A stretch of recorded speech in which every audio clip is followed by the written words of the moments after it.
Yo, yo, yo, what's going on at that fight word? This your boy Money back with another one, fam, and we talking boxing.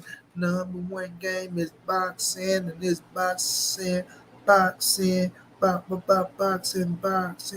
brother, Omega, my brother, Omega, my brother, Omega, my brother, Omega. I know that I'm late, and I'm sorry, my brother. My brother, Omega, Omega, Omega, Omega.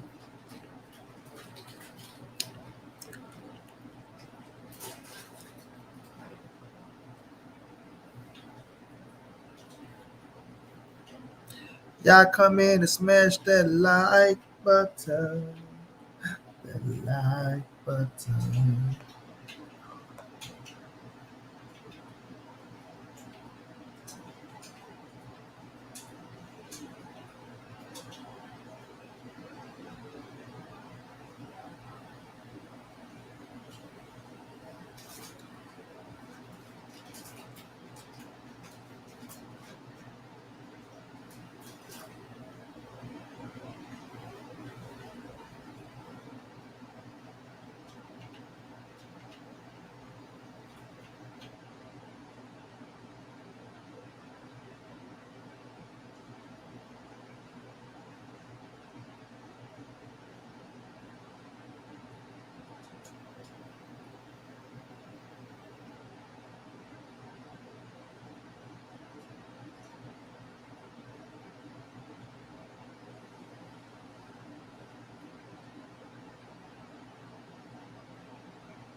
Y'all smash it like. Oh yeah, Omega, my brother, Omega, and it, gold digger, gold digger, gold digger, gold digger. Jose, what's going down, bro? I ain't late as F now, bro. I'm 15 minutes late, but I'm not late as F now, bro. Come on now. Don't do me like that. It ain't like I walked in 45 minutes late or an hour late and you was waiting in the rain and you soaking wet and now to get a new hairstyle up or you got your new white shoes and dust and popped up on your shoes or the girl that you like, she ended up leaving out the building because the show didn't get started on time and things of that nature. I'm just 15 minutes late. Maybe it was really 13 minutes late when I looked at the time because it was 9:28, and I think that's 12 minutes late or 13 or something like that, something like that, something like that, something.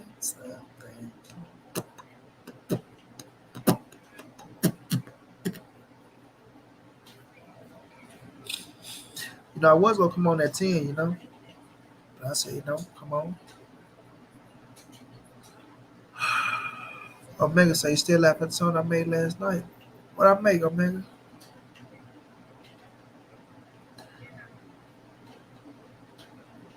You watched that game today? What game, bro?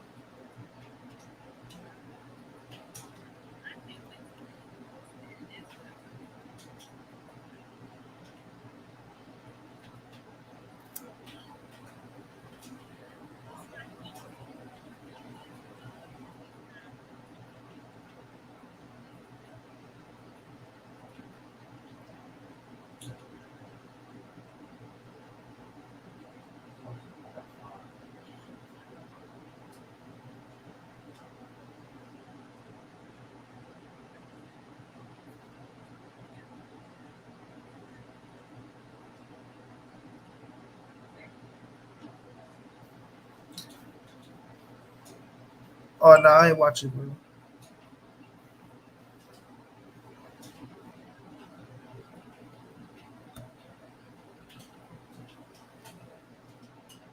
Chess, what's going down, Chess? I'm gonna drop you that. I'm gonna send you that link, Chess. No, I want that on Mega that I was knocked out. I was asleep.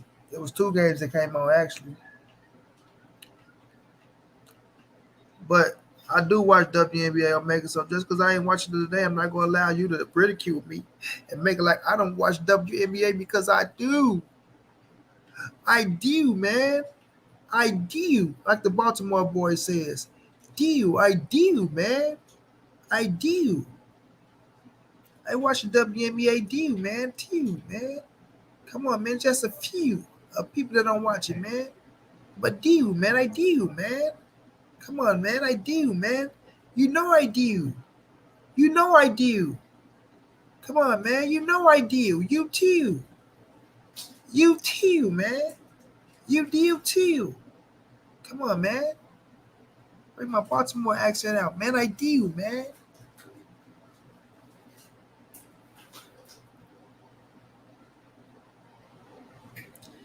We do, man. We do, man. I'm just gonna drop it in the chat, Chess. Amazing grace, yeah. Amazing grace, yeah, yeah, yeah, yeah, yeah. Yeah, yeah, yeah, yeah. Yeah, yeah, yeah, yeah. Ooh.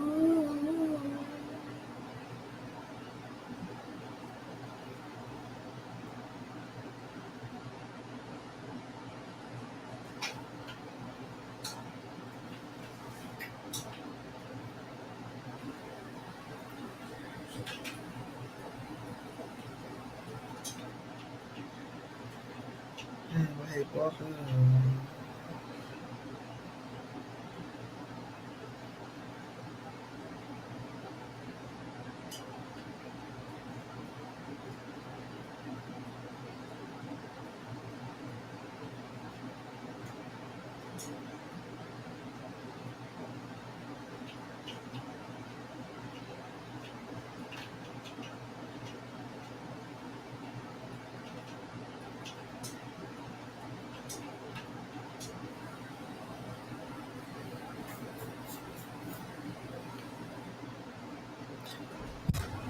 You want?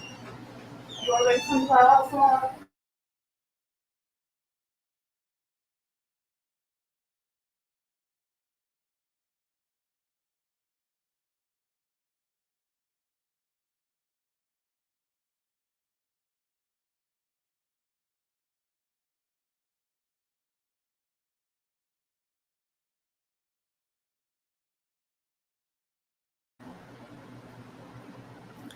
Yeah, he was gonna knock him out, bro. He already hurt him. That was different between. That was different between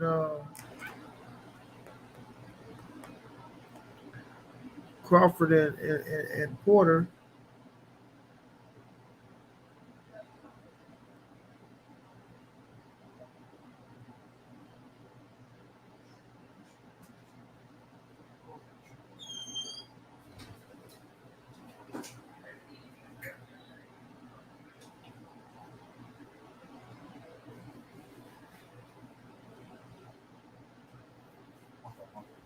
Oh, all right, I got your chest. I'm gonna drop it. Give me a second.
Okay, y'all in the building. Let me drop this link.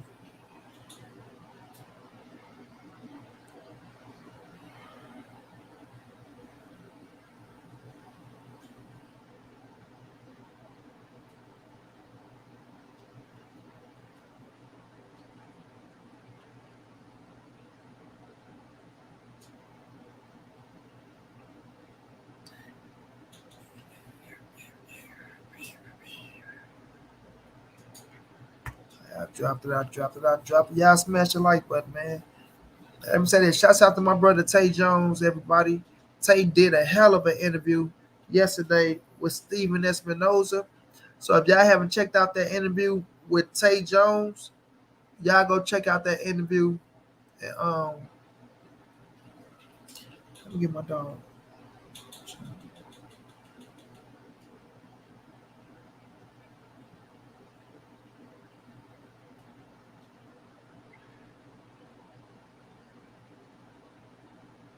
Pac-Man ATL underscore Tay. That's my dog channel.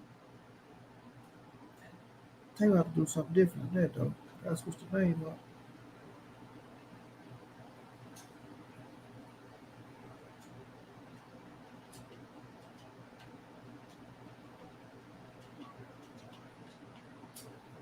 Hell of an interview with Steven Espinoza. So y'all go check out that interview with Steven Espinoza and Tay Jones. A lot of Jews been dropping that thing. A lot of Jews been dropping that thing. You feel me?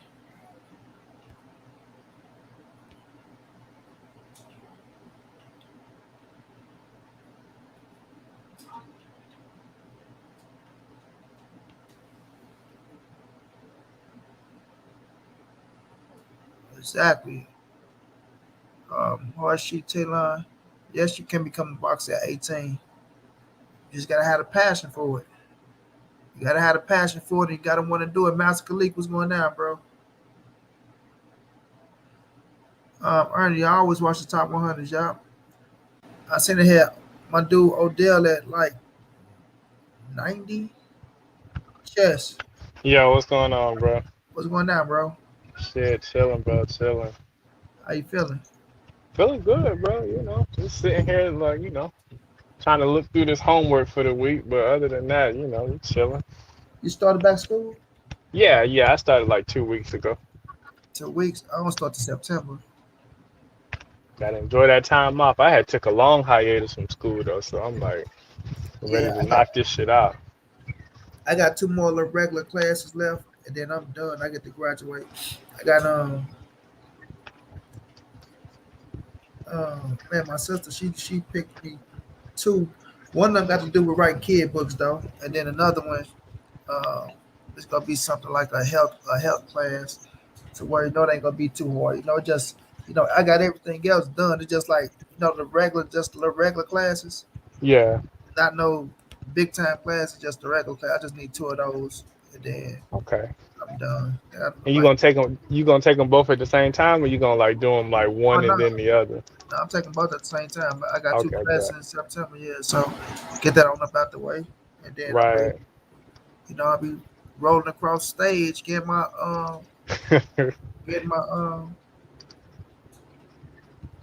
associate's degree. Hell yeah. Yeah. LeBron Downs was going down. Omega say T.O. want to surprise a few people at 140. I agree, Omega. What he mean by surprise? Kirk, what's going down? Kirk, what's going down, bro?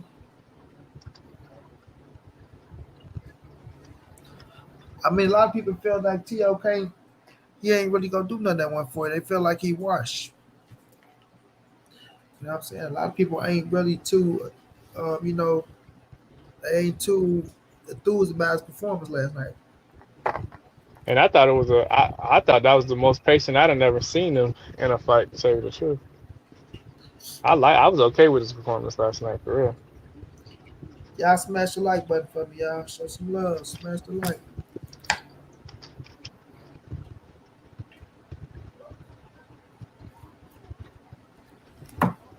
Yeah, so we're gonna talk about Errol, Spence, and Bud. Skill for skill. We're gonna talk about the last night cards, and what we got going forward. We got a few things going forward, things of that nature, but he needs some more quality wins at 140 before he go after the big dogs. I mean, if he get put in position to get a big fight and he want it, I'm not the one to say don't do it. You know what I'm saying? But Chess, talk about Xander Zayas because I see you was very impressed with the young boy last night. Chestnut. Oh shit! I kicked Chestnut out. Chess. Nah, yo, I'm here, bro. My bad. I ended up dropping the shit. Oh, I thought I kicked you up out this month. But I say, Nah, Chess, talk about Xander Zayas a little bit because you was very impressed with the young boy last night. I was, man. Man, like, I generally like to see when I watch younger fighters, man. I really like to see um guys that are really good with their jab because I think that's one of the fundamentals of boxing, being able to work behind that jab and allowing your jab to set up other combinations. I thought he was really, really good with his jab. The timing on his overhand right hook was really good. It seemed like he hit him anytime he wanted to with that punch. He goes to the body very well. He's not like a volume body puncher, but I really like how he kind of mix it up and he switches the levels. He moves his head very well. He'll get hit with some shots here and there, trying to connect with something, but I like it, man. I really like him as far as like the future at 154. You know what I mean? And I don't know how many great prospects out there. 54. Jesus Ramos, who just moved up, but I think I like him a little bit more than Jesus. But nah, that was a Renzo, real. Renzo Simpson, Huh, I think he fight at 154 too. that's Truck, Chuck, right? Yeah. yeah, I think he at 154. Even though he Um. didn't get the fight this past Friday because his opponent didn't want to let him fight with the gloves. mm,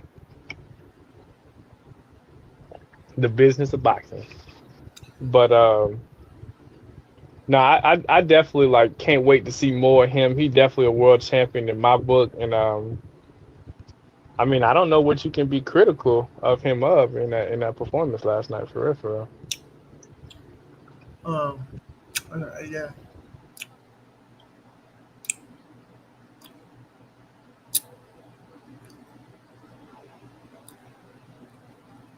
that's for sure.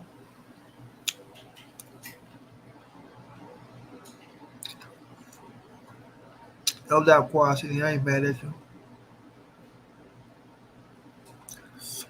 Xander Zayas, I've been a big fan of Xander Zayas. I like his style. What you says, I feel like he had a good performance last night. There was a lot of people that was talking down on the young man.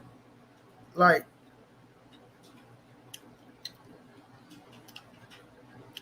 some of y'all expectations for some of these fighters be berserk, but what's the word, Chess? I'm looking for berserk to me, like crazy. Yeah, Y'all expect these fighters to go out there and knock their opponent out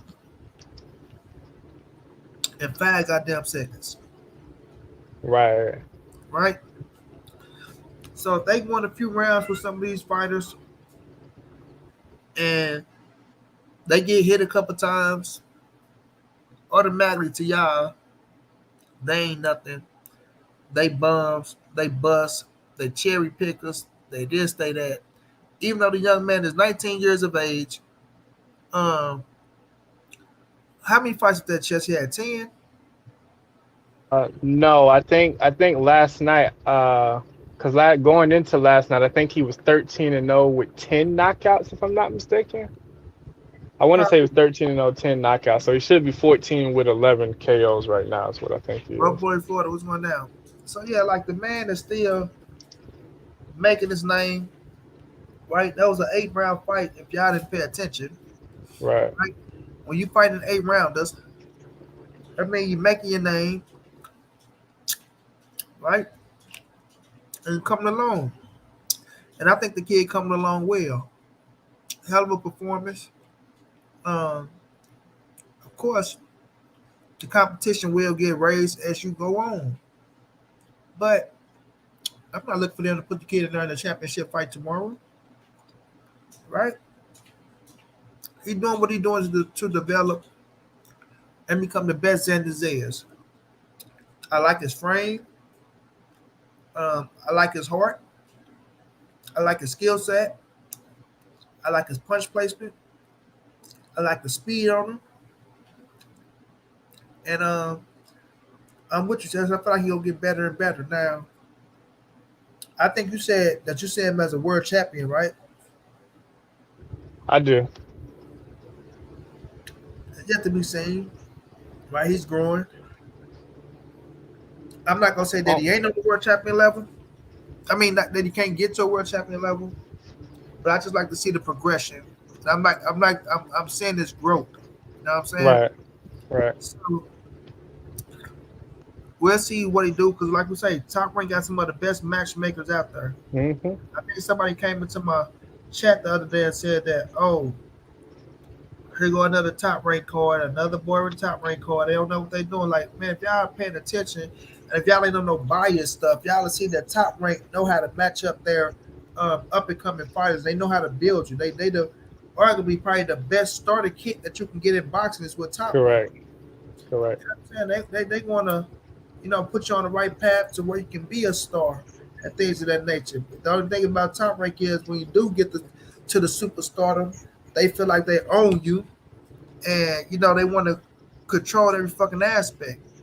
But Yeah, they can get you started. You just gonna have to help yourself by winning and going out there and help promote your goddamn self. A la right. Terence Crawford. Feel me?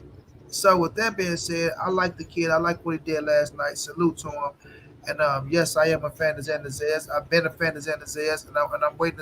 Well, I'm not waiting to see um, who he fight next, but I'm loving seeing his progression as he goes on. You know what I mean? Omega say it's Only a reason young fighters go to top rank. They build you up with the matches. Facts, Omega. correct. I think the only thing that concerns me about him going forward is off the top of my head. I don't know, like I don't know what talent they really have, like top end talent at 154 to really test him once he gets. Because I feel like all the 154-pound The all the PBC. hundred, all the, is that yeah is in the PBC. So like that's my only concern. Like I feel like once Charlo do move up and they drop those belts, I do think they're gonna line him up for that WBO. But like the problem that I can see is that they don't have the talent to be able to help him progress once he gets to a certain level. They'll figure it out. Trust and believe. They will figure it out. That's one thing they will do. But Campbell was just a tune-up fight. Yeah, well, he still, T.O. still did what he had to do, right? Yes, So sir. shouts out to Xander Zayas. Now let's get to Teofimo Lopez because, a lot of people they they they just shitting on the man performance. The shit that I don't like, right? Hmm. They just shitting on the man performance because they want to make the man look bad because of who they in cahoots with or who they like. First of all, T.O. is coming back off a loss, right? He's coming back off a loss to where he was hit a lot, and he took some damage in that fight. Yeah, I mean, he took some damage in that fight. And when was that last fight at T.O., bro? You remember? I think he fought Cambosis in November of either November or December of 21. Okay. Yeah, like November or December. It was late last year. All right, so that's what, 8 months, 8 or 9 months after ring. Yeah, about 9 months out the ring. Yep. So he got back in there against somebody like Kappa, who was game. You understand? He was game. He was game. Exactly, Omega. He was game. And it was his first fight at 140 pounds. He had to shake the ring rust off a little bit. Hmm. Kappa had some little pop on him, right? So You have to be smart in there, and don't just go out there and try to prove a point and get your ass hit or cracked because people was looking for the worst of Teofimo. People was looking for things to criticize and things of that nature. You know, so he went in there, shook the ring rust off, but you see, he wasn't getting hit as much, but he was getting touched. And then you see what T.O. did to the man eye, started beating the eye in, the eye got swollen, and his confidence started growing as the fight went on. And he Right. started looking like Teofimo. You know what I'm saying? Started breaking him down, started hurting him. Where he stopped him in the seventh round. And yes, I think it was the seventh Stopped round. him Yep. in the seventh, and it was a 10-round fight. It was a 10-round fight. Now we all know the fight starts in the sixth round. You know what I'm saying? Don't get me wrong. I know that it's a fight in the first round, but the fight usually start in the sixth round. If you know the sense of boxing, you know what I'm saying? You got to figure Mhm. somebody out. If you ain't just going out there doing crazy shit, right? And if it ain't just somebody you feel just knock out, but T.O. figured him out, start beating his ass, and end up stopping the man in the seventh. End up stopping him in the seventh, and he did what he had to do. And respect to him, he's back in the win column. Um, I'm a fan of Teofimo Lopez. He's exciting.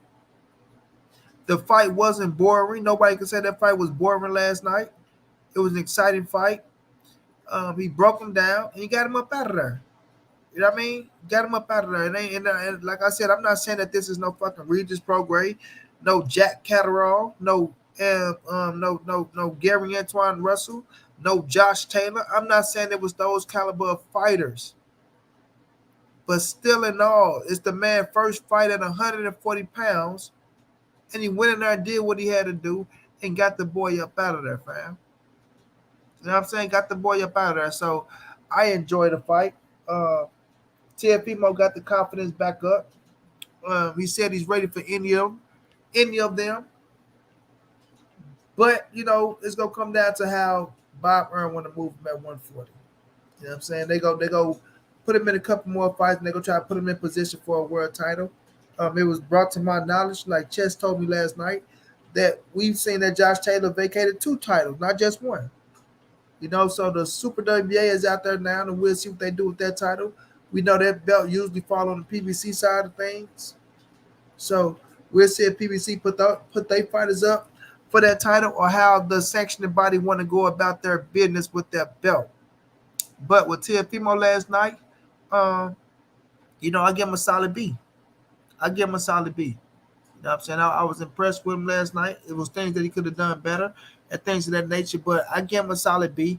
And I think he only gonna get better at the division as his confidence get back to where it was at, when he was on the takeover. Now it's the takeover, but with all the bull crap aside of what fighter you like, just judging that performance and looking at Teofimo, you can tell he got room for improvement. But I respect the performance and salute to him for coming back and getting back into the win column and getting back into the ring.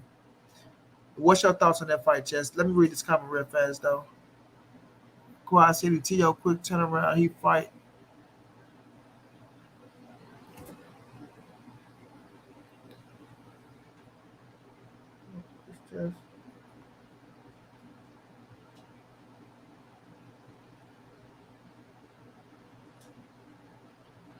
Oh, Chess on the phone real fast. Okay, let me read up these things. See the bit. Because there are difference between matchmaking with fighters at your level and your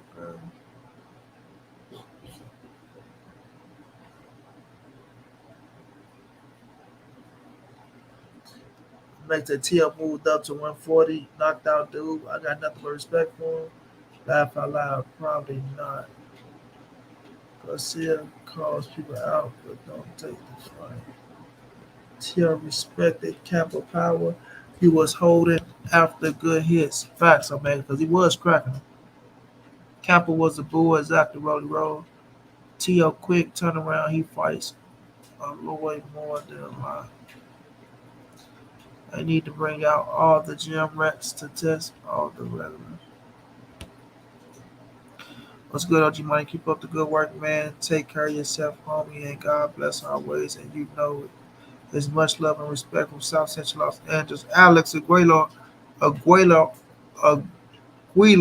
right? Aguilar. What's going down, Alex, my brother? What's going down, bro? A lot more than most fighters.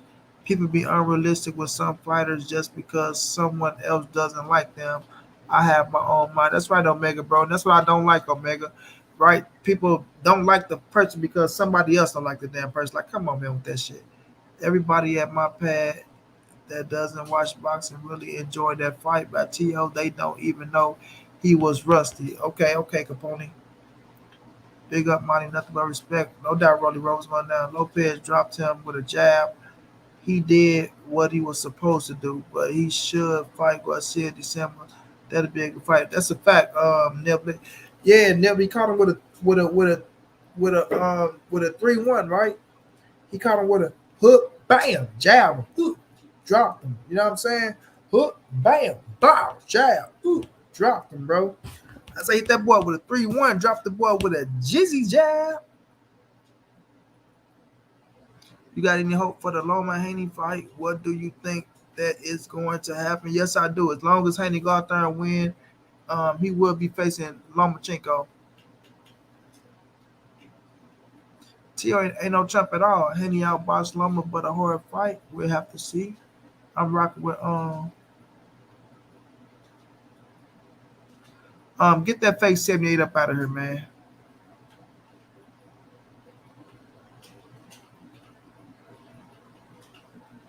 Get that fake 78 up out of here right now.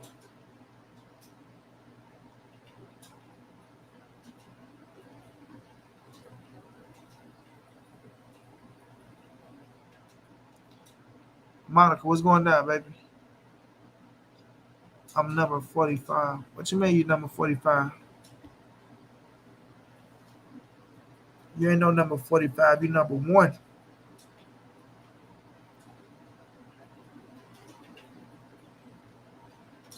David Fridge, what's going down?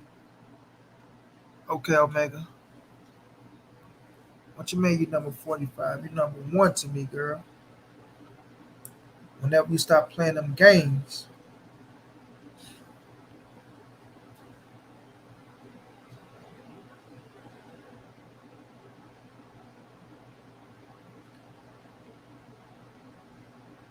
But, you know what I'm saying? It's like, it comes down to, people just giving respect where respect is due.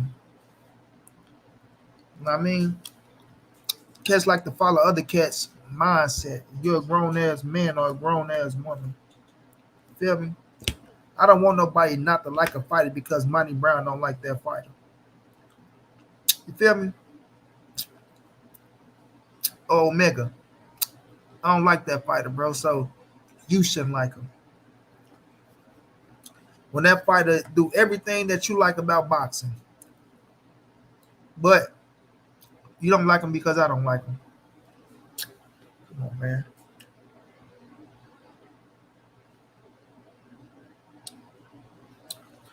Lone Star, what's going down, bro? How you feeling? Chef Boy D, what's going down? Oh man, say you got me crying, bro. Number 1. Number 1.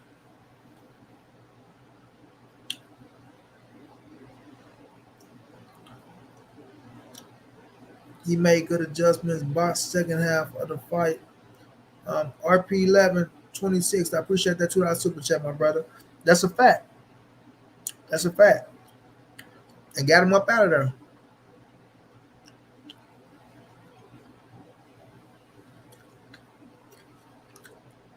JJ123.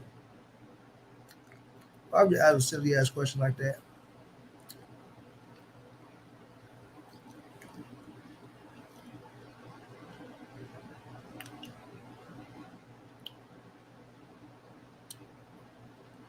Right, Mega.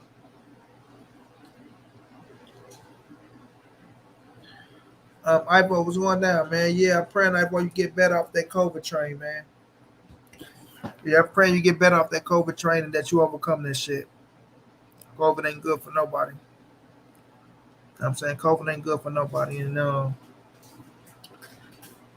COVID is the 1942 swine flu. They brought that shit back out. The U.S. of A. put that out here. They put it out here, bro. And they have the cure because they dug up dead people back then and made a cure to the shit. They just don't want to give it up. That's all it is.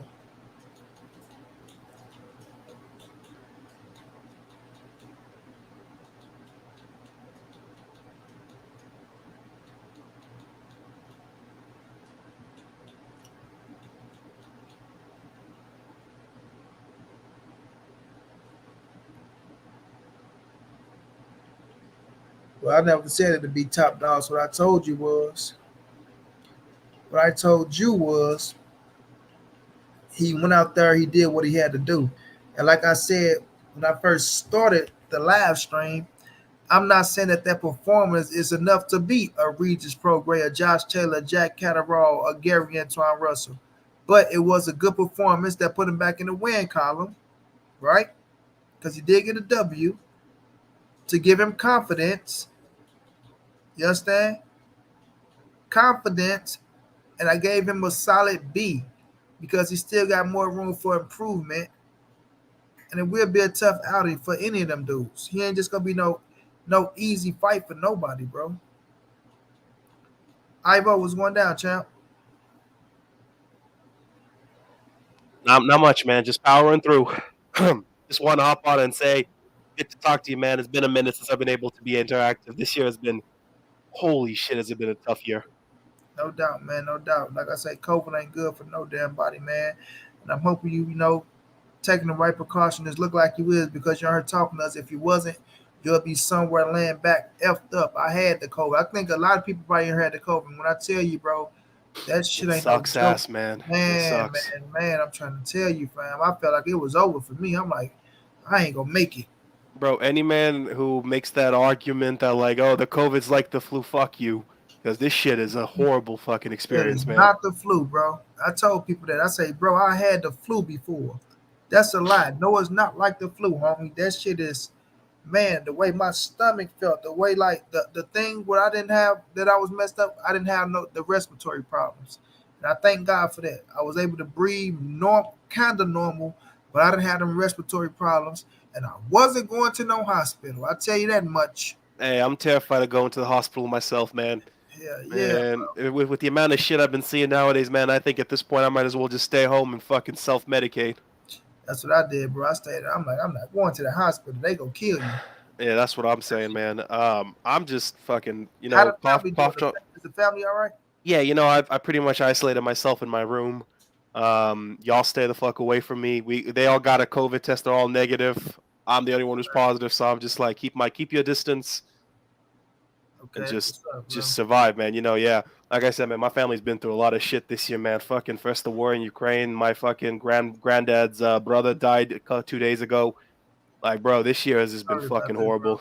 Yeah, man. 2022, huh? That's what I'm saying, man. This year has just been fucking kicking my ass. Yeah, man. But you gonna get through it, though, bro. You gonna get through it. Yeah, I just want to hop on and say much love. Stay safe. Keep hustling. You too, bro. Yeah, I'm gonna try to survive. Hopefully I can come back in 7 days from now and just be like, yeah, just a bad memory. You will go. You will. Put it in your mind, and it's gonna happen, champ. I think the worst part of COVID is like the fact that you can't taste shit. You can't taste shit, bro. You can't eat shit. It don't taste like nothing, bro. Like food that I love tastes like nothing. It tastes like you're eating those rice patties that have no taste. Let me tell you, bro. The only thing I was able to taste, Ivo, was goddamn ranch, and I hate ranch, bro.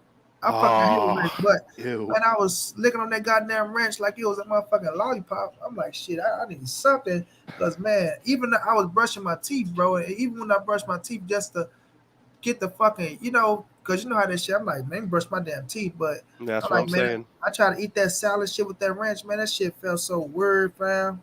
You know what I've been eating a lot of? I've been eating a lot of grapefruit because it's very powerful, like kick. The citrus. Very strong citrus, and that's pretty much all I can like. Yeah, and I hate grapefruit, bro. I hate grapefruit. passion. Hey, when you can't taste shit, man, you start to appreciate Hey, the things you hate. anything you could taste, I'm telling you, anything you can taste, bro. You gonna try to indulge in this shit. Hell yeah. That's what I'm saying, man. Every little thing that tastes like shit. Uh-huh. Hey, man, look, I wasn't picky, bro. Man, I was my loved one gave me a salad. I took a bite of it. I'm like, bro, I can't eat this. Like, it tastes like nothing. They gave me some pork, like a pork soup, and Uh-huh. I ate some, and I was like, I need more salt, bro. I put hell of salt, and it's like, man, I still ain't got enough salt. Right. Hot blood pressure gonna be high as fuck. Don't know Oh, what. damn straight, bro. I'm gonna fucking die of my kidneys are gonna shut down. Right, bro. Right. Man. Oh my god. So what's Yeah. the conversation for the night that you guys were talking about? Well, we just talked about the fights from last night. It was a good fight. Teofimo, yeah, a lot of people making this if he went out there and did a terrible fucking job, or he gonna lose to this fight and lose it all because they felt like he supposed to knock the dude out in 2 goddamn rounds or some shit. Like, it'd be crazy, man. I got to see the fight last night because I got a good excuse to stay home and watch boxing all day. So I got to see the fight last night, and he did great. Like, really good comeback fight. Don't get me wrong, but I'm telling people just this one thing. He looked very beatable in that fight. All I'm gonna say is I hope he acclimates a little better. His next fight is gonna be important, in my opinion. He needs to acclimate to the weight division just a little more. Yeah, and I mean, yeah, that was his first fight. I don't think he's going after the top dogs right away though. Well, I heard he was. Well, I saw the baby belts he had, so he can go one of two ways. He might go for he can go Regis Prograis, or he can go the route of Josh Taylor. Where Regis got Zapata. Well, yeah. So, Well, well, I he said saw it the. was over. I mean, the most likely fight I can see is honestly going to be Barboza in December. Yeah, but he didn't call his name, and that's what Arnold Barboza wanted. He wanted him to call his name, but I'm with you. I can see him and Barboza going there, and that's a good scrap. Well, it's I a feel like really that's good fight. one. Yeah, And that's, like, in my opinion, a really good 50-50 fight, because if Teo comes in with the wrong mentality, Barboza will fuck him up. especially with the style, the way he like to fight, the way Barboza like to fight, things of that nature. So, but I think T will be on this shit. I think that's a fight that's winnable for him. I think it's a good fight, like you say, him getting acclimated. I feel like that's a good fight to help him get acclimated to the weight, and it's some where he can get recognition off of. I know some people are saying Taylor's going to move up. In my opinion, I don't see Taylor moving up for 2 reasons. He ain't got much in the division above, man. He really ain't got much in the division above in terms of, like, opportunistic fights that'll be made. In my opinion, he's probably going to stay in this division. I agree, because it's like you're moving up to 47. Like you seen what happened with Bud Crawford. Like that's the Exactly. fight that they wanted for him was the Bud Crawford fight. But who knows what happened after Bud and Errol? Who knows what's going to happen, right? Exactly. And Errol's got a lot of fucking mandatories coming up, man. A lot of mandatories. Shit. So is he going to move up? Is he going to face those mandatories? We don't know. Yeah, it comes down to if he get the Terence Crawford fight. If he get the Terence Crawford fight, he gone. But if not, I think he go. I'm gonna say this: it's only one fight that can make sense because it's the fight that he don't want that he said he ain't gonna do, and it's gonna be the Keith Thurman fight because it's a big time fight, and I think PBC will, I think they'll pay him handsomely to fight a Keith Thurman for us him fight anybody else. I think if he don't take that Keith Thurman fight, I think he's going up to 54. Well, Keith Thurman, in my opinion, isn't. I feel like Errol, if he does fight Keith, it'd be an easy fight for Errol. I think Errol would fucking demolish Keith, in my opinion. It'd be a good fight. Don't get me wrong. I'd pay for it, but it'd be a one-sided fight, in my opinion. Mostly because Keith, man, if this was Keith from like 4 years ago, I could see an argument. But like Keith's come off a huge ass layoff. His last fight was against what was his name again? Barrios. And no disrespect to any fighter, but Barrios is not the biggest, competition. So, I mean, shit. In terms of like income, because I know you talk about Teo. Like Teo's got a good future in this division, man. Because eventually Haney's gonna move up, and to say what you will, that Teo versus Haney's gonna be a money fight. I agree 120. Exactly. It's gonna be a good fight. I'm just telling people one thing. Like the next couple of fights for Teo are gonna be really important because he, in my opinion, he needs to acclimate a little more to the division before he calls out top dogs like Regis and Taylor. Because if you remember back in the fight, like, he was doing great, don't get me wrong, but did you see how fucking Campos was eating those shots? Like, Campos was...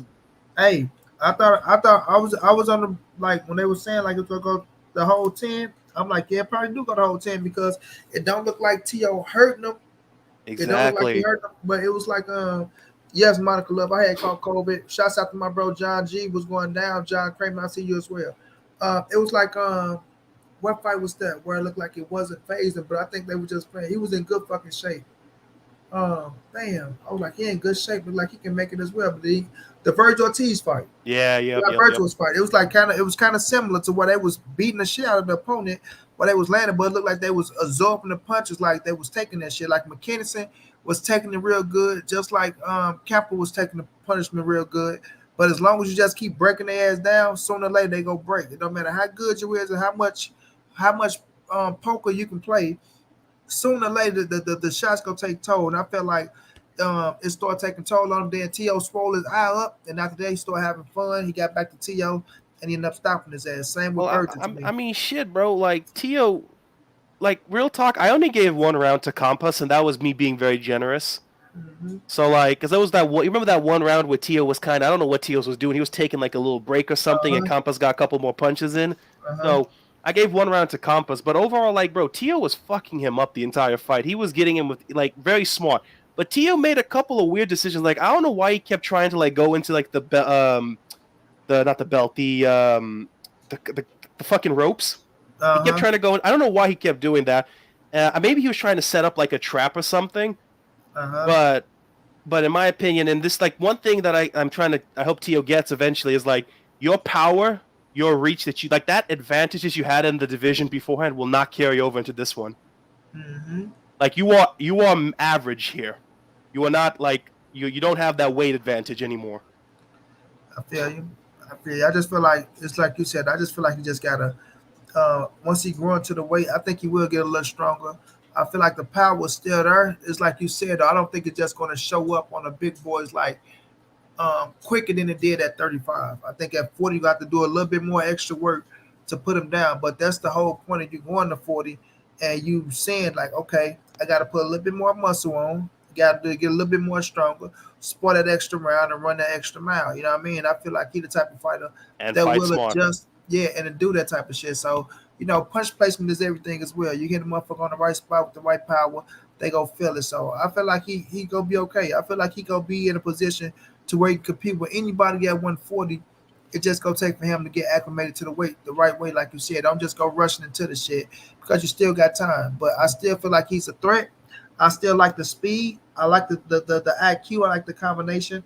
And to be real, like I like he can move. Like T.O. can move, and he don't have to just stand there and take the shots. He ain't the best counter puncher like he was doing last night. He wasn't the best, but he was tagging his ass. But I just think all that shit gonna come back because he had to get the little ring rust off. He been Bro, did out. you see that switch to Southpaw? What the fuck was that Oh, I about? don't know what the fuck that was Bro, now. what the fuck was that I switch think to Southpaw?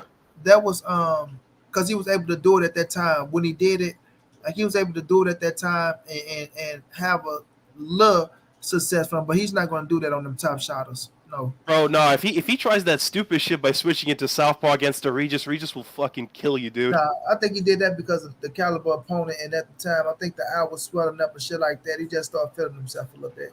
Fair enough, fair enough. I'm really happy for Tio, man. I'm happy he looked like the Tio of old. Like I can see this Tio eventually like being the guy who beat Loma. I can Uh-huh. see it. Like you said, he just got a little bit of ring rust. Yeah, man, good fight. I just hope people don't like in my, I've grown very pessimistic in my old years. So Uh, when I say this, I say I hope people don't overhype this because I don't. I like I understand a fighter should be confident in themselves, but I hope he doesn't like become arrogant to the step like he did back in Cambosos. I seen him and his daddy and the way he was talking and shit like that, and that be the thing that make people say what they say as well. Where I'm back, baby. It's the takeover. Like, bro, you didn't beat nobody to put you in position to be a Exactly, fucking you beat a world champion. Compass. A Compass is not a Pro Grade. It's not a Taylor. It's not a Catterall. It's none of them. Exactly. You back in the win column, and I respect you back in the ring. And Damn every straight. win is something for you to build because it's the profession. So every win means something. I get it, but like you say, don't overdo it. You know what I'm saying? Don't overdo it. I'm also gonna say one thing, bro. Tio's dad is a fucking goofy man. Oh yeah. Bro, Can't did you stay out the see? spotlight.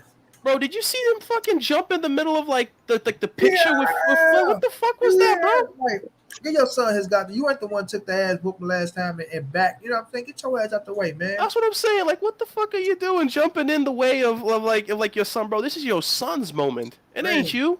I ain't come here to see you and your goofy ass talk mad shit. I'm here to see your son. Living vicariously through his son and shit.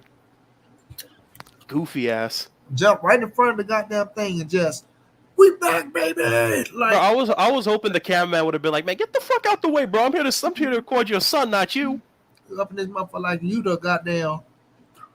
Bro, you ain't the man who just went up and wait. Exactly. The fuck? Like you was dealing with the that's why I be hating. Oh no, when he hurt, I ain't hurt. When he was getting punched in his goddamn face and going through that need to air, you was breathing just fine, motherfucker. Damn straight. But that's crazy though how they and I'm not saying have people man his dad and celebrate, man. Come on, man, celebrate when it's time for you to celebrate. I think people get pictures. Yo, I understand. Celebrate when you got a son, but let your son have his moment in the spotlight, man. He needs that emotional, confident boost after the shit that went down, not you. Exactly, bro. Exactly. I'm like, God damn, T.O. Senior, get the hell out the way, man. T.O. Senior is like I used to not like Bill Haney, like Haney's dad, because he says some stupid shit too on his son's behalf. But I can kind of cope with him because he's a little more reserved. But T.O. Senior, man, he just says some stupid shit. Mm-hmm. That Angel Garcia and that fucking Ruben Guerrero ass shit. Exactly, stupid shit. For real.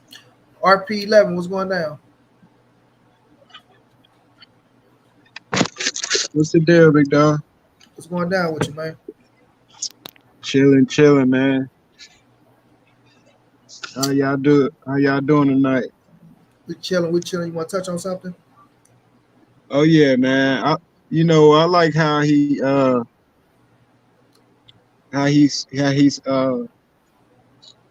switched up in the second half of the fight. He started boxing more and moving, like you said. Yeah, that's what I like about the fight. Yeah, he you're gonna make adjustments and things that he made the right adjustments. Yeah, he made the right adjustments and he did come out swinging in the beginning. You know what I'm saying? He about punched himself out in the beginning. He had to slow down. Yeah, he felt the power like Omega said. Irresistibly Khaleesi was going down. Queen, how you doing, love? Happy to see you in the building. I appreciate it. Y'all go subscribe to Irresistibly Khaleesi. Drop that link, Queen. Drop that link. Like Omega say, he was getting his ass, like he felt the power, right? Kappa had some power, but I think he felt the power. Like I say, once you get hit and you feel power, especially with you coming off a loss, you know what I mean? Right. It's gonna make your ass think a little bit. And you're gonna be like, hold on, let me chill the fuck out and let me get back on these legs and be a little smart.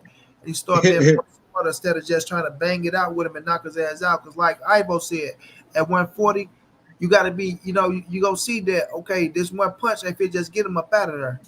Right, you gotta be smart. Yeah. Break him down. I'll tell you what though, if Tio had fought like this against Kambosos, it would have been that would have been the Tio he could have potentially gone for Undisputed of Haney, in my opinion, if he was smart. But hey, I'm not gonna bash on Tio because he had a lot of shit that happened, so I'm not gonna hate on him. Young man going through a divorce sucks ass. I get you.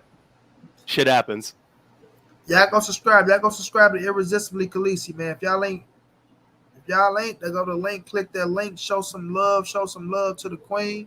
Show some love to the queen. Yeah, but even with that, Ivo, I understand that you go through some shit, but still, you understand that this is everything, bro. And I say this, even when he first got married, right? When he fought the Japanese boy. Shit, what was his name again?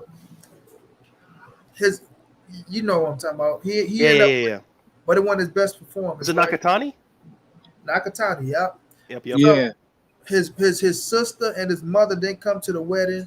They didn't like the wife, right? He was going through that type of shit the way he was crying, things of that nature, because he wanted his mother and sister to get along with the wife and all that shit. And we seen her. Hey, Kiwan. Come plug my computer charger in. So we seen the situation with that, right? And we seen the performance that he put in, right? It wasn't the best performance and shit like that. Nakatani did his thing, but then after that, he went and fought. Uh, uh, damn, what's the man name? Fucking but he knocked Richard Cormier. He ended up knocking his ass out. Yeah, he knocked Richard Comey out quick. Yeah, so he is the type of fighter that come plug my computer charger in. Look at you jumping like a little bitch. Come on, plug my computer charger in. But yeah, so we seen the situation that happened when he is on point. So I will say that did bother him a little bit, but you got to be on point, bro. Understand it. That's why I be like, these fighters mentally got to be ready for what's going down and leave the outside ring shit on the outside, because that's what happens. You know, I'm happy you brought that up, Monty, because I have to say one thing. If you noticed in that fight, I don't know if it was just me, but when Teo started getting pressured, he started to like show a lot of flaws. Did you notice that? Yes, I did, bro. Yes, I did. And that's when I say that shit is started from the last fight. I feel like that shit played on his mental a little bit, to where when he went pushing forward and my man was going out there going pushing the pace, he was having success on his ass. But with that being said, he didn't break. He didn't break. And that's what I liked about him. But he was showing a little flaws when my man was putting the pressure on his ass. Show that he was holding. He was holding, and yeah, he ain't got the best defense, man. You know what I'm saying? Well, the good news is, again, he's 25 years old. He's got years to go. He'll like when he's like at his physical prime, he's gonna be a fucking monster. If I'm being honest, I think he'll be a monster. But it's crazy when he's shadow boxing and stuff. He's showing the defense. You know what I'm saying? That wasn't no deep. That shit that he showed when that man was out there swinging them punches. That wasn't defense. That was a fucking bro. No, Monty, tell me that wasn't like a deer in headlights. Exactly. I'm like, what? Bro, look. Like, man, against the compass of the world, you can get away with shit like that.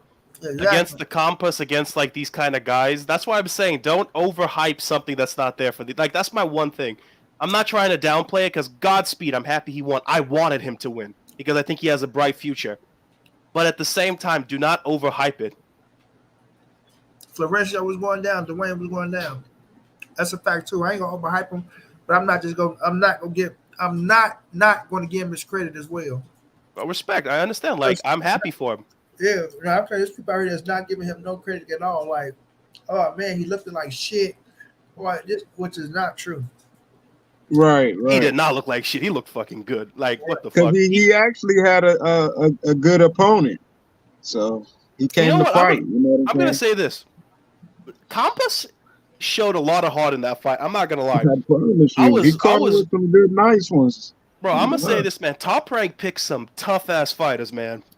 They know how to matchmake, bro. Bro, they know how to. Damn straight. They know how to match. Somebody came here talking about, oh, who another shitty time. I say, man, y'all don't know what the fuck y'all be looking at. Y'all need to get off the bullshit. I hate people that just be on bullshit. Like I was telling Omega, don't like a fighter because another person don't like a fighter. So now that make you not like the fighter, and now you got to try to discredit what's going on. Like, man, y'all don't even know what y'all be looking at. Top Rank can matchmake like a motherfucker. That's their whole thing. All I gotta say, Monty, is like this is something I see. Like this is on both fronts. Like when Haney went undisputed, people kept calling Teo, and it's the same way. Teo just won, and yet they keep bringing up Haney. It's like, bro, if they're not gonna fight in the immediate future, don't put them in the same conversation. If you know that fight's not happening soon, like, bro, Haney's still down there, bro. He could potentially, because again, I've seen people hate on Lomachenko, but I'm like, no, it's not Lomachenko's fault that Haney has to fight Kambosos. It's in the contract. Mm-hmm. They signed the fucking contract. Exactly, fam. So how are you gonna blame Loma? It's not even Haney's fault. It's just a part of the contract. It's part of the contract, bro. And then the thing is, it's like Loma is not even back yet. Like, okay, we see that he come back. He didn't pick the fight, but it's like, bro, y'all know Devin Haney is obligated. Everybody know that shit. It doesn't matter how y'all try to slice it up, think he can get out of it for this and that and all that shit, bro. He's not getting out of shit. He's gonna have to fight that fight. Bro, George not finna stay. I told him this. Why would George Kambosos step to the side and get some peanuts when he go in there and fight for all the titles again and still make millions of dollars? That's some foolish shit in my opinion, bro. Hey, Monty, you remember back in, this is like a long time ago, this is like during the Lennox Lewis days, because Lennox Lewis had a mandatory rematch that he tried to get out. Then turn your camera back off. He tried to get out of his rematch, and he got sent off. Like, again, this is like a legal issue. If you fuck off, you can go to court. Now, that's not something no one wants. I mean, that's the same thing that was about to happen with Wilder and Fury. Remember, Exactly, Wilder was legal trying to get out of that trilogy fight, and they was finna take his ass to arbitration to get that third fight. So hell yeah, once you sign that contract, that's it, bro. Hey, it's the same shit of Dillian White. Dillian White wanted. It's a little different with White because he was in the ranked standings for like years. So, but same shit. No one wants to go to court because going to court is the worst. Like, you just waste hell of time. They're not stupid, bro. And it's no one's fault. It's not Loma's fault. It's not Haney's fault, and it's not even Kambosos' fault. The contract was signed. Deal with it.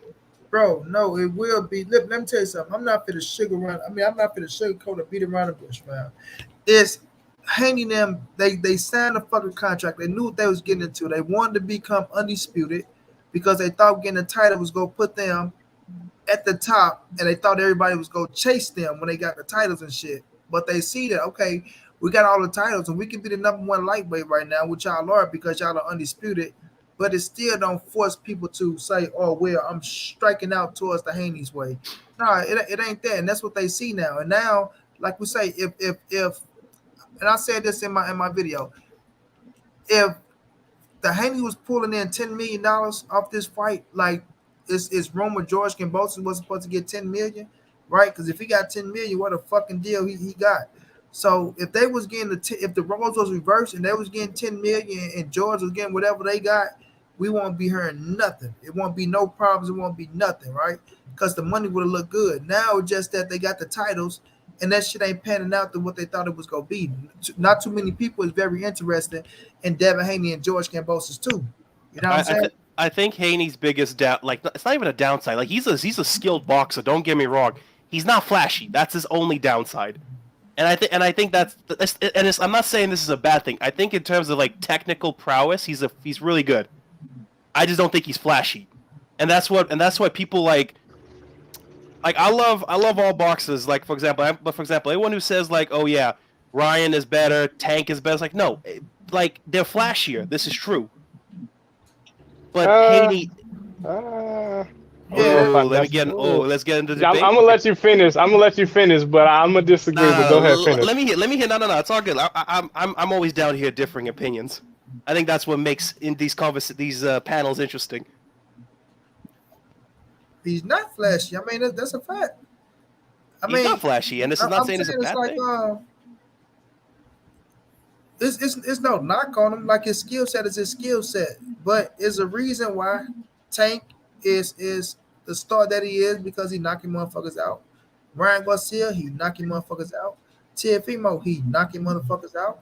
And I'm not knocking Devin Haney for what he got. He's not blessed with no power, bro. He don't have no power. You know what I'm saying? He don't have no power, but his skill set is his skill set, and I respect that. And I want him to stick to his skill set. I don't want him to try to go out there and be a Javante or Brian trying to knock somebody out when you ain't got no power, because now you're going to be playing. Better not. You know what I'm saying? So it's like, people do come to see knockouts.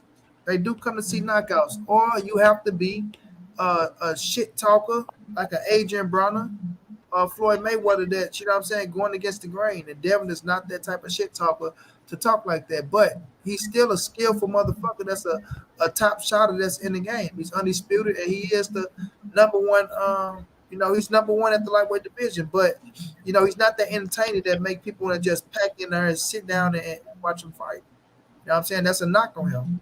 And that's what I was saying. Like, if like, honestly, like, people who think like he number one, which like you said, like, he is number one because he has all the belts. So technically, yes, I guess in a ranking standpoint, yes, but he's not the A side to any of those lightweights, if we're being completely honest. Because honestly, if Devin Haney was to come back stateside with any of those belts, with all of those belts, and defend in the U.S., I guarantee I guarantee he wouldn't sell out anything. I don't give a fuck what venue you put him in. He's not gonna sell out because he's just not like he doesn't draw. He's not a draw like that, And it's, and I think that is to do with his style, and I don't know what's gonna happen once he go up to 140, because if he not hitting and knocking guys out at 135, man, I don't know what he got coming for him at 140. He's never going to be. Well, he's not going to go in with anyone with an expectation to knock him out. He's not a knockout artist. He's a pure boxer. Like he's pretty much like in my opinion, Devin Haney is like a Shakur Stevenson light. Shakur Stevenson is more, in my opinion, he's the better pure boxer. But he's like a Shakur light. And you make a fair point in terms of like a marquee attraction value. I agree. I think Ryan makes more views, and I feel Tank does too. I'm not going to say that. Like, look, if we're talking about accolades and who's technically got a better legacy, yeah, Haney's got a better legacy because he's got all the 4 belts. Mm-hmm. But I wouldn't. I'm not even entertaining those like conversations of like, oh yeah, Haney versus Ryan, Haney versus Tank, because we both know it's not going to happen. And I'll tell you why. Haney's got the belts. He wants A-side status. Tank wants A-side status because he makes more money. So and I don't feel like either one is going to relinquish that A-side status. Let me make this point, because Nebula say he fought in front of 50,000 in Australia. That's the key word, brother. That's the key word. In Australia, right? That wasn't his crowd. It wasn't. Silly. That's his. Now he don't want to go back to Australia to fight in front of that 50,000 no more. Because you know what? That 50,000 probably be motherfucking 25,000 now. We don't know. Well, I don't think it'll be that. You know what I'm saying? I think I probably think it probably still be. They probably still. I'm just saying we don't know though. But that's. But I'll tell you one thing though. But here's the thing, Monty. Let me ask you a question, guys, and I'm going to ask you too, Niblet. How much of that do you think is Haney selling, and how much of you think is the fact that it's an undisputed unification fight? Well, I think was it been 50,000? Exactly. No, well, it's a, and I'm not going to. It's 50,000 because it's in Australia, bro. And how many fucking champions do you have in Australia? You gotta understand, George Kambosos was the champion. You feel me? It was undisputed, and he was the champion. He brought a fight to Australia for his fight. It's the only for them. Hold on, let me finish. Hold on. It's 50,000 in Australia. Just like when you go to the UK, Australia ain't got no goddamn world champions like that. They ain't really big in boxing or shit. They got rugby out in that motherfucker. So, or something other type of shit. So when you got a champion like same like Jeff Horn. If you'd have brought Jeff Horn down there with Pacquiao again, they'd have sold the fuck out. But now that you got, and now they got Constantine from Australia, right? He's from somewhere over there. So, but the thing is, like, it's a champion out there, and it's rare. It's not like it's just popular, so it's rare. So they coming out to support their champion. It's a big time thing. Now it can still be true because they've been there the first time, and now they want some get back. But it's because them was Kambosos fans out there, you know what I mean? So it's like it was an event for them. It's something different for them. That okay, we got something big in the country. Let's go support it, and it's our guy. So you know, I respect why they came out. They might come out again, but you know, to him, those are George Kambosos fans, not Devin Haney. Devin Haney ain't putting correct. Americans in the motherfucking seat. Correct. Nowhere. Look, Niblet. I'm not even trying to be like. I'm not even trying to be offensive, but it's true. Like you can't like Devin Haney just doesn't have the flashy style to make him big, and like I'm not. And this is again not a knock on his skills because I think he's one of the more skilled people in the lightweight division. I think he's really skilled. It's just again. A knockout artist will always have more infamy than a fucking pure boxer because the knockout artist will always have those highlight reels. The exception being, like, if you're like a Marvin Hagler, like, yeah, that's a different story. But that's a generational talent right there. Right. Do I think the sellout in Vegas? It's yet to be seen. Devin Haney. It depends on who his opponent is. Honestly, let me ask you a question. Did he sell out? Whose background mic is that, dude? That's my man. RP11. You got the mute. Like remember Haney versus Cormier? Did you think that fight sold out? Fuck no. Haney versus Linares. Did that sold out? Fuck no.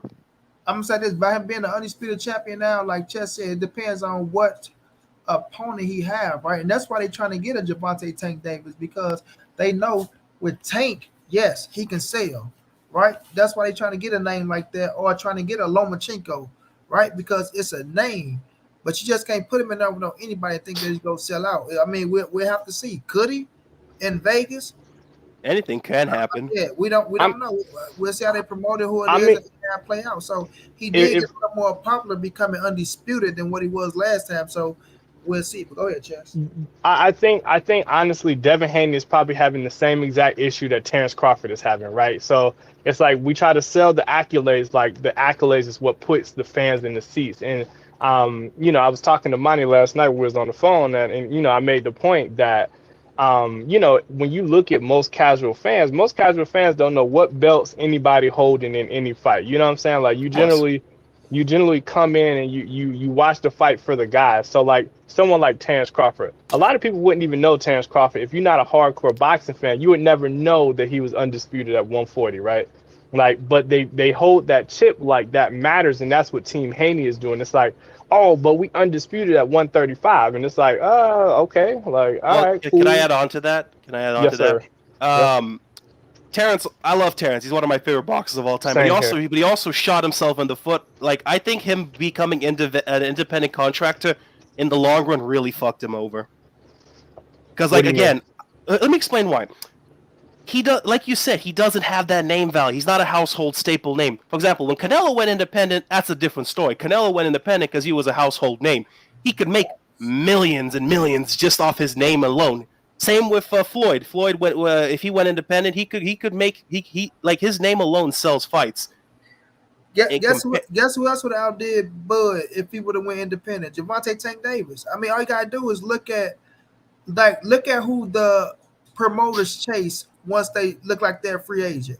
Canelo, they was all over his ass. Tank, they was all over his ass. You know what I'm saying? So it's like when Bud became a free agent, they wasn't all over Bud like that. They was It like, was well, there's crickets only out one there. fight. It was only Yeah, one fight that's for Bud. That was Errol Spence. And they felt like, well, we don't feel like we the fight to get, we don't feel like we are the promoter to get it made. You know what I'm saying? There's only one correct. person that can get it made, and that's Al Heyman. And that's why he's at where he's at right now. And this is the same thing I'm gonna say. This is not a knock on Crawford. Like I said, one of my favorite fighters, but it's just the sad fact of the matter. Boxing is a money sport. It's about money. And again, say what you will. I love Crawford, but he's not a household name. I bet, like He's not. he's not. I think him tying his name to someone like Errol Spence, like it's a lot of cases like that in boxing, right? Like I didn't think for a while I thought Deontay Wilder kind of flew under the radar, right? But then once they start tying Anthony Joshua and Deontay Wilder together, the world started to pay attention to Deontay Wilder more. They started to pay attention, but then which made the Tyson Fury fights even bigger because now the UK audience was already paying attention to Deontay Wilder because you had a country versus country battle, right? So where Deontay wasn't really known at first, once they start hitching the wagon of Deontay Wilder to Anthony Joshua, that skyrocketed his Negative, popularity. And I think the same thing negative, happening with Bud. Chess. Negative. What? Chess. No, I Wait definitely a think minute. that's how it Hold went on. for Wait a sure. minute. Wait a minute. Joyce Foe, get out of here with that bullshit, bro. Me and IBFP on the same fucking wavelength. So how the fuck IBFP called me out for a debate and I'm ducking, man? Sit your corny ass down with that shit. And second of all, Chess, Deontay Wilder was not hitched to Anthony Joshua for him to get his name on. Deontay Wilder was a champion Right. before Anthony Joshua, bro. So that's Correct. negative. I Well, agree with yeah. that. Wait a minute. I mean, agree with that. Wait a minute now. I will say this. Yes, Wilder and Joshua started becoming really big when Joshua was doing this thing.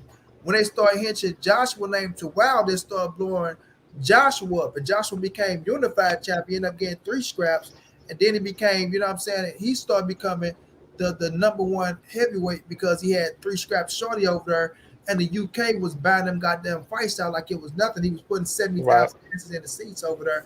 But Deontay Wilder was already becoming a household name. Deontay Wilder was the biggest thing over on the PBC side because he was knocking motherfuckers out, bro. So now with him and Joshua got to being talked about, yes, it got to becoming the biggest fight in boxing. So yes, it's gonna grow, but Wilder name didn't start growing because he got hitched to no goddamn Anthony Joshua. See, Wilder, I see. Nah. I respectfully That's why I disagree with you on that one, disagree. Hey, man.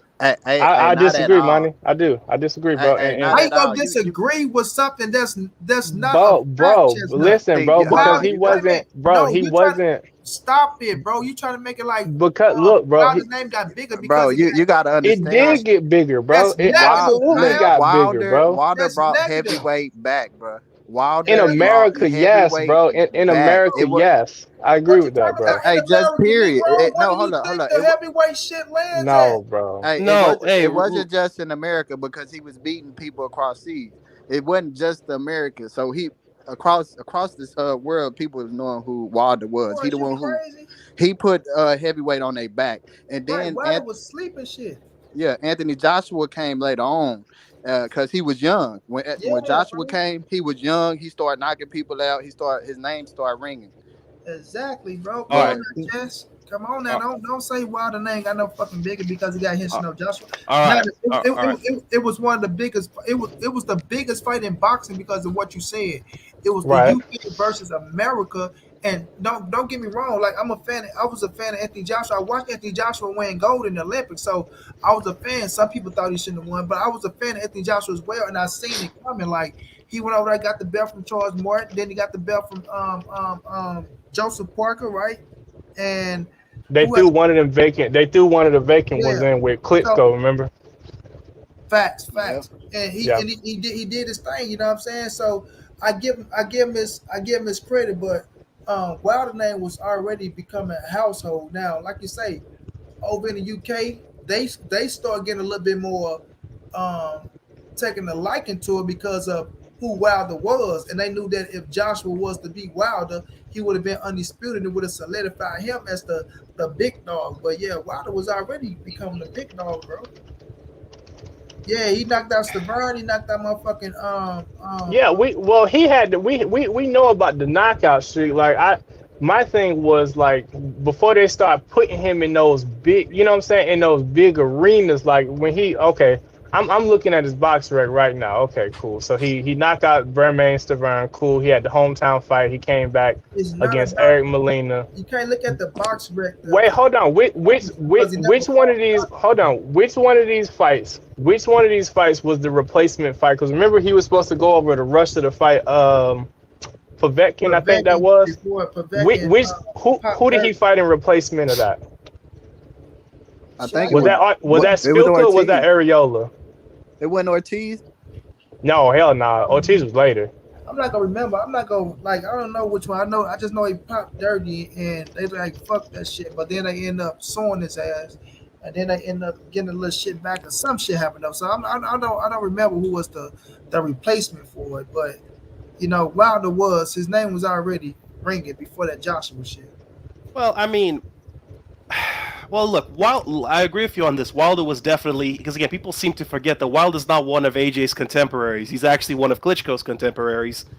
AJ didn't like Wilder was really like 4 or 5 years into his career when AJ beat what's his name again, Klitschko. Let's go. Now here's the thing. The one thing I can somewhat, I kind of get what you mean when you say that Wilder was a household name in America. I mean, like somewhat of a household name. In America, on the PBC side, agreed. He was one of the biggest names of all time.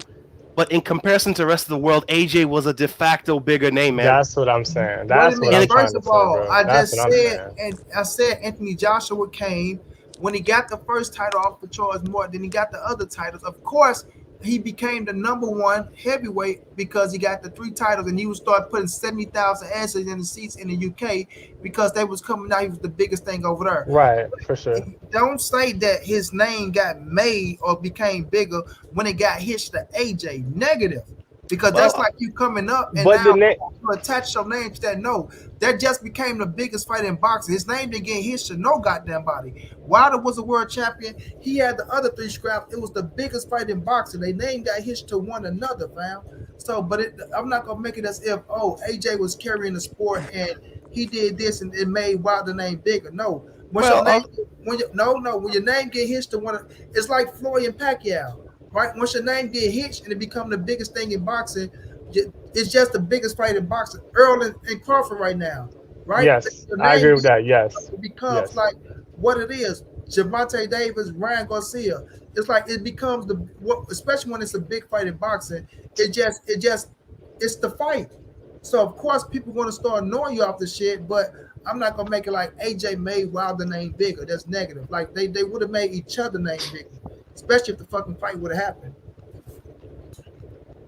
All right. Look how big of, for instance, look how big of Fury became off of fighting Deontay Wilder. And we know Fury named one bigger than Anthony Joshua, right? And Fury, Uh, Look, and he okay. was the one that dethroned Klitschko. So I yeah, mean, but his yeah, name wasn't bigger sure. than Anthony Joshua. Anthony Joshua was the motherfucker that was Anthony Joshua could have been the biggest fucking name. Anthony Joshua could have been bigger than Canelo if he'd have beat Deontay Wilder. Let me say that. Okay. If he would have beat Deontay Wilder, Anthony Joshua would have been the biggest fucking thing in boxing because we know boxing goes where the heavyweight goes and vice True versa. story. I agree with So that. with Joshua putting 70,000 ads in the seats already in the UK, if he could have beat Wilder, then that motherfucker would have been boom. And the same thing could have happened to Wilder, right? And Wilder was willing to go over to the UK and fight his ass and do everything, but Eddie Hearn them fucked it They up. kept playing around. Yeah, What they do you kept playing mean? around for sure. Fucking Wilder turned down the $100 million Wilder, fucking hold on, offer. stop it, buddy. You talking about afterwards with the zone trying to give him a two-fight. Listen, because we got to put this shit in the right perspective, buddy. Deontay Wilder accepted everything from Anthony Joshua, from the $15 million flat fee to going over to the UK to giving him the rematch before the zone even came into the situation. When the zone then came into the situation, it came with the $100 million shit, right? He wasn't going on to fight Anthony Joshua right away. They had a fight that they wanted him to fight Dillian White. Then you come and fight Anthony Joshua twice, which Wilder was Yeah, that's saying true story. no to that shit. I don't want that. I want to fight him one time on the simple fact of I'm not finna let y'all control what I do next. You understand what I'm saying? Facts. So what he wanted was the one fight deal with Joshua at that time because they already bullshitted and fucked around already. So what he wanted was the one fight deal. They wanted to give him it wasn't a 2-fight deal, it was actually a 3-fight deal. Because at that time, Joshua was fit to fight somebody, and they wanted Wilder to fight Dillian White. They kept trying to throw Dillian White in the mix for Deontay Wilder to fight, right? And he's like, hell no, man. Y'all keep trying to do all this shit. I want Anthony Joshua, bro. Period. And if I beat him, then we come back and we negotiate on the back end, and we do it like that. But y'all not going to come and tell me what I'm going to do. No, it's not going to work that way, man, because he already agreed to doing what he had to do the first time where he gave them all the fucking he agreed to every goddamn thing. And I know this for a fact because I wanted to fight better than anybody wanted to fight as well. But you got to understand this. When Eddie Hearn, Barry Hearn came out his own mouth. Okay, right now it's $100 million fight. But down the line, it can be a $300 or $400 million fight. And if one of these guys loses, then guess what? That's one that we can say that, well, we fucked up on, right? That came out of Barry Hearn mouth. So that just let y'all know they stalled the fight from happening. Yes, Barry Hearn, because Eddie Hearn didn't have the power as he do now. Barry Hearn had the power. And I can find that interview and play it for you where they agreed. I know what interview you're talking about. They agreed. I know exactly what. Yep. And then when the zone started coming along, Canelo got his deal, Triple G got the deal. They start coming along. Oh, well, we'll give Wilder this, but he need to fight Dillian White while AJ going to have his fight and then come back and fight AJ twice. And they just have, no, it don't work like that, fam. No, it don't work like that. No, they ain't how business work. So they was going to make $100 million regardless of what anything you go. Like, you're going to make $100 million anyway, but you're not going to tell me to fight this man first, then come back and fight him, then come back and y'all still got all the power? No, sir. Look, the one I'm talking about is the 3-fight deal that was offered to Wilder, man. That was the one of Joshua, and then after a mandatory defense against Dominic Brazil, that was in May. It was supposed to be in May. Look, I think it's best we not talk about this subject because I think I'm the only one here who's gonna defend my point. But like, it's not wait a minute. It's not that you're the only one that's going to defend your boy. Because I told you I'm an Anthony Joshua fan as well. But I seen where they fucked that fight up. Right? They fucked the fight up. And we got to be real because when you say defend your boy, y'all have to be realistically and say that they Okay. fucked the fight up as well. Like you can't sit up here and try to put everything. Well, Oh okay, yeah, fine. I'm I'm talking going about to. Okay, then historically, when we look at it, without all the side shit that you said, I'm before not. this song. We talking about before. See, y'all Okay, just trying to you come see, in with the song. I'm talking about the DAZN one. Beforehand, you might be right. I'm not going to defend that because I'm not as educated on that one. I'm talking about the DAZN offer itself. The DAZN offer itself was a 3-fight deal, which he turned down. Yes, I agree. But the first one, perhaps it happened as you said. I'm not up to date on that one, so I can say that perhaps they did do some shenanigans in the first fight. But as for the 3-fight deal, that was something that the American turned down on that fight. I mean, you got to understand if he turned it down, it had to do with the business. It was something He bad. It was something bad about the business Look, I don't because have the contract itself. We don't have the contract. Maybe there was some shady shit. I'm just saying, from what I saw, from how it was said, Joshua, the zone contract was for a 3-fight deal, which was turned down by Wilder, and he turned it down in lieu, and the fight he did instead was the Fury fight. But the part you're forgetting is remember when they was putting out all these qualifiers. Remember when Joshua was on there like, oh, if they come up with $50 million this, and the PBC came up with all that verified money, and Anthony Joshua did have a chance to take that fight too over here in America, and they turned it down. So like there were two versions of this, and I didn't hear you once say anything about the money that the PBC came up with when Joshua said that, oh, I need $50 million guaranteed to come over here and fight Wilder, and he turned that money down too. Once they got the money, and they had the funds verified too, and they turned it down. So I mean, it's a little bit I'll tell you both what. ways now. I'll tell you what. I will relent this point. Give me like a day to like really just catch up on everything. Because again, this is old ass news, so you'll forgive me if I'm not the most up to date. But I'll tell you what. Give me like a day or two to just like catch up and look. And if I see I'm wrong, I'll admit I'm wrong. I'm not too arrogant to say I'm never wrong. Yeah, You could be right. I understand, but listen to this though. Listen to this, my brother. This is it right here. No, in commercial terms, Deontay Wilder and AJ today is a $70 million fight.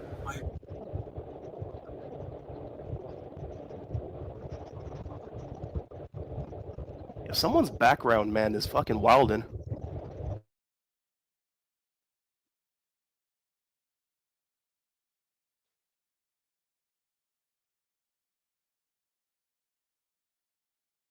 Yo, am I the only one who can't hear shit? yeah, I think you muted. Money, you Monty. might be on mute, bro. Yeah, I'm Oh on hell it. yeah, muted like a That's where your motherfucker. My bad, judgment y'all. comes in. Here we go. Okay? Here we go. That was a bad call. But your judgment comes in. All right, bro.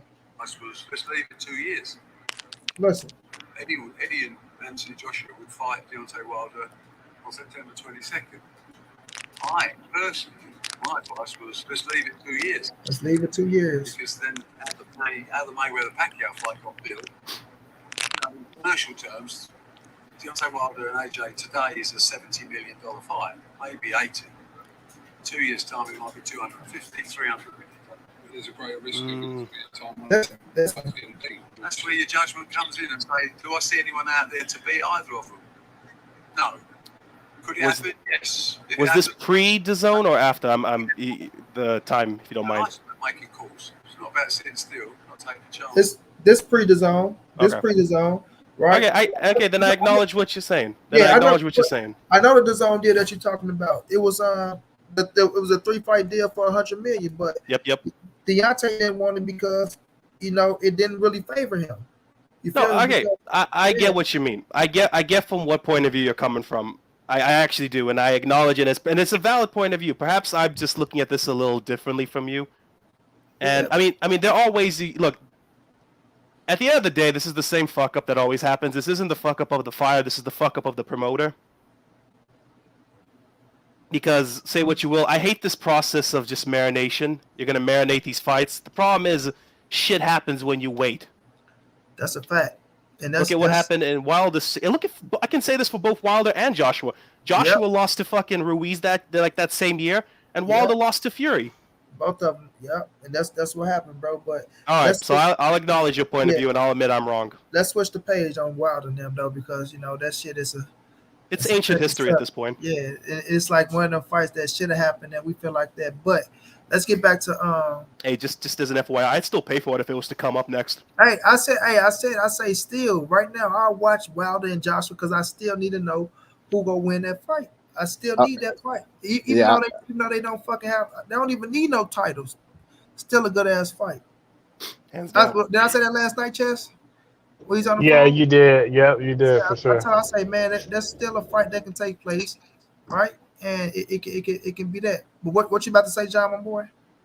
Nah, I was saying I still watch that fight. I'll still watch it.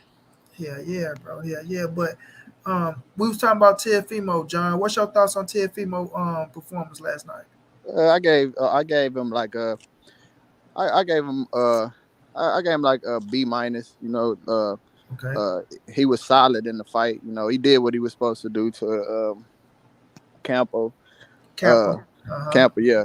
He did what he was supposed to do to him. I didn't like that he was getting hit a lot, but you know, he been out the ring. You know, this is comeback fight. He got room for improvement. So I like what I seen from him in the ring with him in his return. Did you also find it funny that he kept fucking backing up into the ropes? Because I found that shit really funny. It just what's his coach name? It's slipping my mind. It's his dad, ain't it? Yeah, Oh, I think he has a different coach now. Oh, it was hold on. The name of I can't think of his name, but whatever his coach is, you know, they was practicing that defense, you know, a lot in camp, you know. So like, I didn't like that. I didn't like. Manny Robles. Manny Robles is the name. Yeah. I didn't like what that defense he was trying to implement in there. What about the switch to southpaw? What's your thoughts on that? Like that switch to southpaw in like the last 2 rounds. I mean, if he can perfect it, because he's just trying this shit. If he can perfect it, it'll be good, you know. So like right now, he's just implementing it, and of course, it's not gonna look as sharp because it's something new for him. He's just bringing this into his boxing style. I think if he can perfect it, it'll work, you know. But right now, it don't look the best. But I think he did that shit like I said because I think he had the opponent hurt. He seen the elbow swelled up, and you know he got the showing off, got to feeling himself a little bit. You know, start feeling like the Teofimo. You know, he put on for the crowd, wanted to get them up off their feet, and you know it worked. He got them up off their feet. He didn't look too. It wasn't a sharp switch. You know what I mean? It wasn't some turn Crawford shit or more of a habit shit. But you know what I'm saying? You know, but he switched a little bit and. You know, he just got to feeling good. I think too much. He started smelling blood. I think that's exactly that's the best way to put it, Omega. I think you said it earlier on, Monty. I think you said the best way to describe it. It's like you can get away with doing this kind of shit on the compasses of the world. Yeah. But when you start touching like the Progrades and the Taylors and the Catteralls, that's when you don't got time to play around. Yeah. Okay, sorry. When I just looking at this fight, this wasn't no type of measuring stick for me to be like, T.O. he back. I looked at like if he would have fought somebody like a Barboza Jr. Somewhere like along that would have been a measure. That's a measuring stick for me to judge him off at 140. This was just me seeing him getting back in the ring, how he gonna react after losing, and what he was bringing to the table at 140. Well, good news is, I think, in my opinion, from what I'm seeing, I think he might go the Barbosa route this December. Barbosa wanted him to say his name. That's why when T.O. got to say something, he talking about. Didn't T.O. call out Regis? I think he called out Regis. He did. He called out everybody with a belt. Well, I think there's one thing I can say. I think Kambosos hit him a little too hard back in the day, man. Because dude. Hey, look, I'm just saying, man, if you ain't ready for a Regis, man, you're not acclimated to this weight yet. Hold on, guys. Let's not. Okay. I think, so like last night was like his first fight at 140. And I agree. Like I wouldn't have gave him an A+ performance, but I did like a lot of the things that I seen from him. But let's not get it twisted, man. T.O. a dog in there. Like, you know what I'm saying? Like you look at that Lomachenko fight, bro. Like, when you look at the second half of that fight, and even their game plan coming into that fight, bro, he rose to the occasion to beat a guy that people didn't really think he was going to beat for real. Okay, Um, but here's my counterpoint hold, to that hold on, argument. wait, let me finish real fast. All right, But like that fight started to swing in a way in the later rounds where Teo, they was ahead early. Lomachenko came and took some rounds, but Teo bit down on that motherfucking mouthpiece the 11th and 12th round and took it to motherfucking Lomachenko ass. So like, I do think he will have problems at the top of 140, but let's not act like he just gonna be completely outmatched at the all top right, of but 140. then here's my counterpoint to what you're saying, and I acknowledge what you're saying. Hey, he did really good against Lomachenko, but here's the thing: look at the Lomachenko fight, the weight class, and look at the size. He had an advantage in size, reach, power. In this weight class, all those take that away because he is average in this division in terms of size, reach, and power. Now, I agree with that. what did I say? I didn't say he was bad, and I'm never gonna say he's garbage because that's a damn lie. All I said was he needs more fights to acclimate because if he has the same performance that he had last night against the pro grade in this December, he's gonna get his teeth kicked in. Well, it won't Yeah, be see, prograde December because he got Zepeda. He got Zepeda for that WBC strap. But yeah, I get what see, you're saying, though. I get what you're like saying. I just Exactly. That's what I'm trying to get. I need a better measuring stick to say what how he's gonna be at 140. But I I think think his go next ahead, fight. John. No, I was just saying. I think his next fight will pretty much I can make a better judgment of how he's going to be at 140. Yeah, I think my dude Ivo hit it on the head. You said it too though, John. Ivo said Barbosa Jr. would be a good, that's a good opponent. I agree 120 as well. It's a solid 140 pounder that's been through the ring with some big dogs, and Barbosa is a test. You know what I'm saying? Barbosa is he's a challenger. He's a title contender. That's what I meant to say. He's a title contender. Barbosa is in position to fight for a world title. And if you can beat Barbosa and go out there and take his position, and if you can beat him convincingly and go out there and fight somebody like that with that weight that's been there at that division, then that says a lot. You know what I'm saying? That says a lot. That puts you in position. And and still then you probably still need about one more fight. But And if you beat a Barbosa and you put yourself in position to fight them boys, you put the weight on, then you come in, you'll have a better opportunity. I mean, a better chance. It'll be a better opportunity for you, going up against a Regis, a Jack Catterall, because we don't know what's gonna happen with Taylor. But even if you get a Taylor fight, right, to put you in a better position to beat those dudes. You know what I'm saying? Because like Ivo said, with a Regis Prograde who's coming with that type of motherfucking power and that type of Yeah, activity, yeah, you're gonna need some more challenges that gonna get you ready for that type of fight because as you was getting pushed back, you didn't look good. And Regis is coming. You know what I'm saying? You getting pushed back with Regis unless you go try to stand your ground with him. But I feel like he still got the skills, like you saying, Chess. He is a dog. He ain't no bitch. No, nobody gonna say he's a bitch or nothing like that. But you don't gotta be a bitch to get your ass whooped. You know what I'm saying? So you just gotta be smart enough, man, and understand that you're still young and that is chess, not checkers. Don't just try to jump your way to the front so goddamn quick. Make the right moves. Make the and right moves and put yourself in position so you can it can be best for you because we already see mentally, right? You ain't the strongest mentally. You know what I'm saying? So you have to do what's best for you. And you got to put yourself in the best position. And when you do put yourself in position, make sure you went the right route to get there where you can compete at that level. hey, Because but I hear. Think about this. You think it's possible it could be a rematch with Loma and Tio? no, he's not gonna go back down in Hey, weight, Nah, and he not Loma would going get to fucked 40. up. 40, bro. He not You going don't to think? 40. Uh-uh. Yeah, bro. Loma ain't going nowhere near 140. Loma is a small 35 fighter, bro. Yeah, he real Yeah, small for Bro, that weight class. Yeah. Loma ain't no Duran. He ain't gonna move up like 5 fucking weight classes, bro.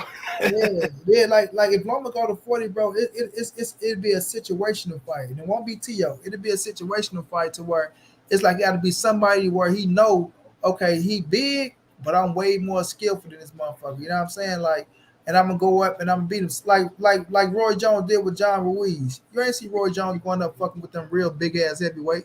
He went up before John Ruiz, somebody he know he was more skillful than he can get his ass, So and then you go back down. So it's like you don't go up to no 140 playing with them dudes, get your motherfucking face caved in. So, I don't think Loma going to play like that. At 135, Loma be making a statement at 35 fighting them big motherfuckers. And I give him all the credit in the world. I mean, shit. Again, like you said, Loma's a small dude at 135. Like, Mm-hmm. bro, any like named fighter in 140 will fuck like just size alone. Size alone, it's like having Eubank Jr. fight a goddamn 135 pounder. It's no, don't do that. That's all he be wanting to fight anyway. So I mean, Yeah, I know. That's why I made that comparison. Uh, what you think about Ryan and Tio? I think Tia would fuck Ryan up. Yes, I do too. I think he knocked his I don't block know. off. I don't know about I don't just know, fucking bro. Ryan Real. I don't know, bro, because Ryan got that knockout power, and I Exactly. don't know. Both of their defense ain't top notch either. So like, Correct. I both of think them old get buddy. hit with punches. Both of them get hit with punches. And me personally, I think Ryan is stronger than Tio. That's me. Really? Okay. Yeah. I mean, that's interesting. That's interesting. I That's thought just if me. That's my Kempa, opinion. I agree. I think if Kempa hands was a little bit faster, he would have really hit Tio with some shit last night. Because he was hitting Tio with some shit with, like, his hands was like significantly slower, and he was still able to get things off. Bro, they So I were do so think wide. Ryan would give him trouble. I do think Ryan would give him trouble with that jab and that left hook. Because Ryan got a nasty ass left hook or whatnot. I think he'll give Tio a lot of problems with that. But once Tio figure out the timing, because Ryan throw everything at the same speed. And I think once Tio figures timing out, I think he'll end up stopping Ryan. I'm gonna say this, bro. I think Ryan has like a lot of people sleep on Ryan. Like Yeah, people I get feel caught that up way in that. too. People get caught up in that Instagram and that YouTube, all that. Oh, Ryan is a real fucking fighter. He can fight. Speed and power is deadly, bro. I say it all the time. That shit is deadly. And Ryan, he don't just got speed and power. He has precision. Like that motherfucker has great precision, bro. To where he know how to like, and with him working with Goose, and I give him credit. I see him getting a little better. Now I will favor Tio. I'm not gonna lie to you. Like what I seen from both fighters, I will favor Tio, but I won't be surprised, bro, if Ryan catch him and knock his ass out or catch him and hurt him because Ryan, bro, I think Ryan is faster and I think Ryan is the better counter puncher, bro. You know what I mean? Ryan do shit where he set up his counters to work. And Ryan, he can work his jab if he can stay moving. He getting better with the foot, right? With his feet, he getting better with his feet to where he moving and shit. But with Tio coming in, Tio like to jump in, bro. He like to jump, and that's one thing that I don't like about him. Like he like to leave his feet, bro. And if you leave your feet with Ryan, fam, and Ryan catch with one of them counter shots, you can be face down on your motherfucking face down on the mat. Yeah, because Ryan can catch you with fast shit on the temple, and that shit like them late reaction. That shit be real, bro. And the way he knocked motherfuckers out, I agree. Yeah. Ryan is stronger than Tio, bro. Yeah, Ryan and he stronger than Tio. yeah, last night he was lunging a lot, like he was trying to hit like but he always lunge though. Yeah, John, he do. He when he knocked dude out with that double punch, he caught him, jumped off his feet, bam, jumped off his feet again, bam, like he always jumping off his feet. And that's what I don't like. That's bad. Their feet. Yeah, I don't like that shit. Because you jump off your feet and you gonna land on your ass if somebody hits you with the right shot. Exactly, bro. Exactly. Like your ass really off your feet. That's one thing that I don't like when fighters lead they damn. They be lunging and shit. He trying to put extra strength on that shit. But I will favor Tio, but not by that much. You know what I'm saying? Like I would say Tio's biggest downside, like his biggest fucking downside, is that when he's pressured, he looks like a deer in headlights. All his mistakes last night happened when Campa started pressuring him.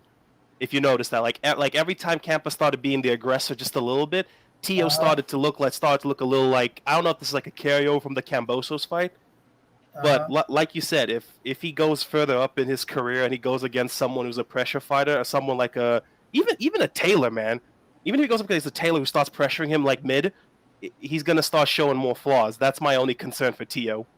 Right. I just don't think Tio can just coming to 140. Like he's trying to put himself in position to fight for some belts. I think he still got to climb that ladder.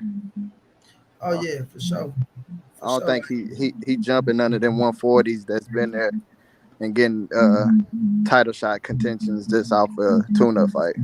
What to do it for him though is only if He they beat vacate, Barbosa. if they vacate them titles too, then Oh they'll yeah, try to put it in yeah, you're line right. with one of them titles like that. Armani, the medication's kicking in. I'm starting to fucking pass out over here. Stay safe, boss man. All right, oh, All right. appreciate you, bro. Yep. Okay. Yeah, so like if they vacate them titles, and then he'll be in position. You know what I'm saying? He'll be in position to try to fight for one. But other than that, I'm with you. Like I know the WBA just got vacant, so you're gonna have to do some things to get in position. But you know they'll bring him along because of the name and what he did at 135. And it ain't too many names that big. You know, I ain't gonna say no. Let me take that back because there's some cats that's been up there, but it's just what he did. They try to, you know what I'm saying? Hey, didn't Taylor relinquish 2 belts? Yeah, Yeah, it's 2 yeah, belts. yeah. It's 2 belts. Because at WBC. first I thought it was 1. I thought it was one too. To Chess brought it to my attention last night. I didn't even know that he vacated the Super WBA. You know, See, so I think, bro, I think he got stripped of the WBA. I didn't know he had, because that was the first belt I had heard about. It haven't happened. No shit. That motherfucker on the line that is vacant. You know what I'm saying? It's vacant. So Right. So I didn't know about the WBC belt getting dropped. That WBA, he got that stripped like a few months after the fight with Catterall, honestly. So I know that was the first belt to go. I don't know when he dropped the WBC belt. yeah, but he dropped a bit, or they did something. They got it up out of him. Shit. But let's talk about this, y'all. The last topic, man. Skill for skill. Errol Spence and Terence Crawford. Because I keep seeing people, they making it as if Bud is just that much more skillful than Earl, as if Earl ain't got no skills, bro. Like, I don't know what people be looking at in this fight game. Like, do y'all know what skills are, fam? Because y'all favor another man over the next man, and y'all try to diminish a man's skill set. Let me tell y'all something, bro. Mike Tyson, I've been calling him Michael Jackson. Mike Tyson, bro. When it went, because Mike said he only saw highlights of Errol Spence. Now, when he finally went and sat down and watched Errol Spence fight, Changed his his mind. reaction was different. Yeah, I think his man, like, even though it looked like he's still trying to go towards Bud, I think if Yeah. he just watched that fight of Earl, but I think if he go watch other fights of Errol Spence, I think he'll say, "Wow, this motherfucker is a dog," and I changed my mind. If you Nah, really he see, could fight. you know, That big could fight. you know what I'm saying? So when it's just to these cats out here, bro, y'all gotta understand what skills are, family, right? Just because you switch don't mean, oh, he just got all these skills to where Spence ain't got no skills. A lot of certain people don't have to switch, fam. You know what I'm saying? You don't have to switch. Certain people have success just being a southpaw, being an orthodox fighter. You feel me? So, okay, it's good to be able to switch if you had it in your repertoire, depending on if you're fighting orthodox fighters. You know what I'm saying? But it's like y'all gotta understand the game and what it is, bro. Errol Spence is a skillful fucking fighter. Do your research and watch the man instead of just being this motherfucker that's because this, that, and the third. Maybe he don't fight Bud. We don't know what's gonna happen. Like I'm gonna say it's gonna happen. I don't want to put that shit in the air. But I was only saying that to say, what if he don't fight Bud? Right? That's supposed to be your favorite fighters. You want to hate him going forward now in every fucking fight he fight? You know what I'm saying? Go look at him, man. Look at their skill set, bro. You can be a fan of two fighters, even if you pick another man to win the fight. That's what I don't like about a lot of you cats out here, bro. Just because you picking Bud to win, don't mean got to shit on Earl Spence and try to diminish that man's skill set and what he does and what he achieved in the ring. You know what I'm saying? People try to use that shit on me. Or you always say, Bud Crawford, man, you never seen me discredit Bud or take away what he can do inside the ring or his accolades.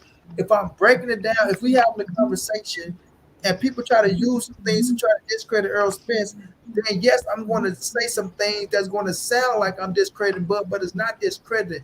It's just to prove a point. But it's not taking nothing away from Terence Bud Crawford. I think a lot of cats get caught up in that shit. Oh, you hating on Bud Crawford. You saying it? No, I'm not saying that. I'm just saying when they try to use it to catapult Bud over Earl Spence, I just put the shit back in the right perspective to show you that no, it's not that he did that much more. If this person wasn't this, that, and the third, not taking nothing away from Bud and his skill set. But a lot of these cats don't know what the fuck skills are, fam. You know what I'm saying?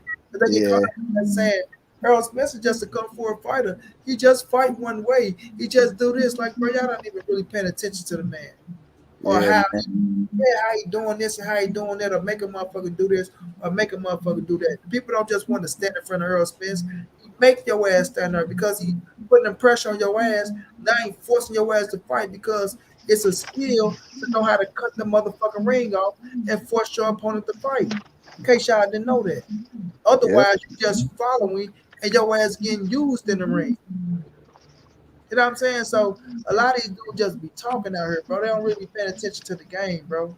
Yeah, and my opinion is I don't think like they were saying Terence Crawford got all these skills in his bag that EJ don't got. I disagree to this aspect. Both of them have skills in their bags that the other one don't There you go. really That's what I was gonna say. don't really That's what I was gonna use say. as Yep. much. I think all the tools is in each one of their bags. It just each other they use different tools, and some use it better. I don't. But to say that one got more skills than the other, I disagree with that cold heartedly. Yeah, bro, that's all I'll be saying, fam. Like people don't be paying attention. Bass, oh man, what's going down? Louise, what's going down, man? Happy you had a safe trip. I hope you enjoyed yourself, bro. Nibbler, I hear you, Nibbler, say Bud used the whole ring, Spence in center control, walk down and cut off tight. If Errol want to use the whole ring, Errol use the whole ring. He showed it in the Mikey fight, but he don't. He want to fight. And if he cutting off the ring, he's using the whole ring to cut you He off. is using it, yes, because you got to cut You, somebody. Yes, agree. if you're moving around the Agree. ring, guess what? He's moving around the ring to cut you off. Yep. He's using the whole ring. Yeah, like y'all gotta understand that, bro. Like when these dudes to fight and they say Bud bag is deeper because, like I say, Bud his style is making adjustments on the fly. Yes. He's not really going in with a game plan. Errol Spence is going in with a game plan. I agree. Feel me? So if you making adjustments on the fly, of course it's gonna make it look like you're bad deep because now you got to go out here and lose a few rounds to adapt to your fighter to see what he like to do for you to switch up and do what you got to do. And for Bud, it's been working for him so far and to the maximum of his ability. If it ain't fighters, you go out there, you just whooping their ass like a John Molina or a Hank Lundy. You know what I'm saying? So, I give him that credit to where he make his adjustments on the fly. But Errol Spence make adjustments when he have to make adjustments if it's a competitive fight. And Errol said in the Mikey fight, right, when it's over, like, man, fuck all this boxing shit. I want to go back to bulldozing niggas. I want to fight. So he's choosing to do the things that he's doing. But, Bud just showing you more. And I'm not taking that away from him. I give him that. Yes, he has showed us more in the fight to where if he going up against a certain fighter, he can switch and do those things on that caliber of fighter. You know what I'm saying? But when you seen him fight Sean Porter, he made a few adjustments, but you didn't see him switch and do all that shit. He got the right distance on Sean Porter ass, and he cracked his motherfucking ass and dropped him twice. But the fight could have continued. Yeah. But and even on that fight, I don't even see the adjustments he made in that fight. I just seen him. I do. Hold on. This is what I seen. I seen him getting the timing down. I think I seen him get the timing down to Sean Porter, that he was able to land them two uppercuts because I was seeing what Sean Porter was doing, and I said I was like around the eighth. I don't know if it was the 8th or the 9th. I was like, he figuring them out right now. Like you could tell he was figuring them out. I don't know if you want to call that adjustment by figuring them out. But I don't know. I mean, he wasn't doing the same thing early in the fight. Honestly, it was something they saw early because if you go back and watch that fight early, I think in like the second round, he threw that uppercut a few times and he barely missed Sean a couple times with that uppercut. So that uppercut was something that he saw early. I think he just waited to get Sean in that position, and you know what I'm saying, and he finally landed it. I just think Sean is a very awkward type of, you know what I'm saying, because he don't do everything with the same rhythm that a lot of guys would do it for. You know what I'm saying? So you know how guys might, 1-2, you know what I'm saying, step back, another 1-2. It's like a rhythm to certain fighters, and everybody's rhythm is different. But Sean doesn't have the same rhythm, so I did think I thought it took Bud about a good 6 rounds to figure out what was going on. Like, I had to fight, for me personally, I had it split through 6, and then I gave Bud everything after 6 until he stopped me. That's how I saw the fight going. That's just me. You had it split through 6, so you had it 3-3 through 6, and put Yep. everything for Bud after the 6, yes. Boy, you crazy. I had Porter up around before the knockout. I'm not mad at that. I'm not mad at that. I'm definitely not mad at that. But I just thought Bud was like starting to seize control of the fight after the 6th round. But we got to watch that fight together. You know me. Hey, I'll watch it. Hey, it just. Go ahead, John. No, I was just going like comment on this. When he was being pressured, he was holding Sean Porter a lot. Through the later rounds, he stopped. Like I'm gonna say the round before he really dropped him. They stopped the fight. He stopped clinching as much as he was in the earlier fight. But as far he started as throwing them body shots on Sean Porter ass. As far as the go ahead, John. I just didn't see the adjustment he made, and I ain't saying that he don't make adjustments. It's just in that Sean Porter fight, I didn't see an adjustment he made because I had Sean Porter up around, and it was. This what it was. Oh, go ahead. No, I go and finish your thought. I was just saying like I like the round before he got the stoppage, I seen he was figuring them out, but I was just saying I didn't see the adjustment he made to where he had Sean Porter like confused or something to where he made a major adjustment. That's all I was saying. I'm saying this, bro. Like this, what it was to me, Kurt. That motherfucker Porter, he got lazy. He just kept doing. He just come. Coach was going down. Coach, he just kept coming in like he did the same shit and got wild and reckless, bro. That's what it was. And Bud stepped back and he caught his ass. And I will say he made a few adjustments. I think getting the time and getting the rhythm is making adjustments, John. Like for sure. Okay, that's why I had asked. So that's what I said. Yeah, so when he did this shit, right, it's like he this is because this motherfucker didn't do nothing different. Sean Porter, he started coming in just fighting, bro. Like he just coming in, like you just fighting now because you ain't really trying to do shit. You know what I'm saying? And that Bud like, okay, bitch, step back, middle range, bop, bop, caught your ass. You know what I'm saying? Drop you. That's it. You get up, you come right back, wild and reckless, same shit. Bop, bop. Quick ones, you know what I'm saying? Put you down again. Now you hitting the ground because you know you doing stupid ass shit. Yeah. I thought when he started throwing those, because he's generally like a guy that likes to stay at range, so he'll throw the jab and then either a straight left or straight right, depending to the body, depending on and that's a lot of his body work. Until I thought the fight really started to change and you started to see Sean slow down once he started knifing those hooks to the body and really you could really see a difference in Sean once he started, but he didn't implement that until he started to get into those later rounds, round 7, 8, 9, when he really started hitting Sean. And I think to John's point, once he stopped clinching, and started to accept the fight on the inside a little bit, and every time on the exit, instead of clinching, he started hitting Sean with that body shot, started knifing those body shots at Sean, and I think that's what really started slowing Sean down or whatnot. Maybe Sean just didn't have no answers, man. That's why he kept doing the same thing. He ain't had no more answers. He ain't had no answers. It's about Sean Porter not doing what the fuck he supposed to do. Yeah. Get prepared for the fight. He just came in and he just won the fight. That's it. He came in. I'm gonna just go fight him because he said himself, I'm gonna try to make sure he don't do what he got to do to make no adjustments. He better know if you want to fight southpaw orthodox. And all he did was come in and do the same stupid ass shit. Come straight forward and fight. I think it wasn't the same Errol Spence. It wasn't the same Sean Porter. It most definitely wasn't. Errol Spence, bro. Most definitely wasn't. Most definitely wasn't. Like his movements got so his movements got sloppier as the round went on. Like the later round, Yeah. Sean Porter movements got really slow and sloppy to where I was saying like you could pretty much predict what he was about to do. He just wanted to fight, bro. That's it. He just wanted, like, he just, afterwards, I felt like my dude Kirk. He just got lazy and just wanted to fight, bro. He wanted to listen to his daddy, like, fuck you, nigga. Right? We And done. that's fine. Yeah, I can see that. And Bud did what he supposed to do to a motherfucker like that. I But wish I could hear what Kenny was saying in the corner before that round started. I wish so too, because they only focused on Bud, like when they was telling Bud that he was down in the fight, and then he came back and stopped in the next round. You know, like that's the only part they really focused on that they gave us in the corner for real.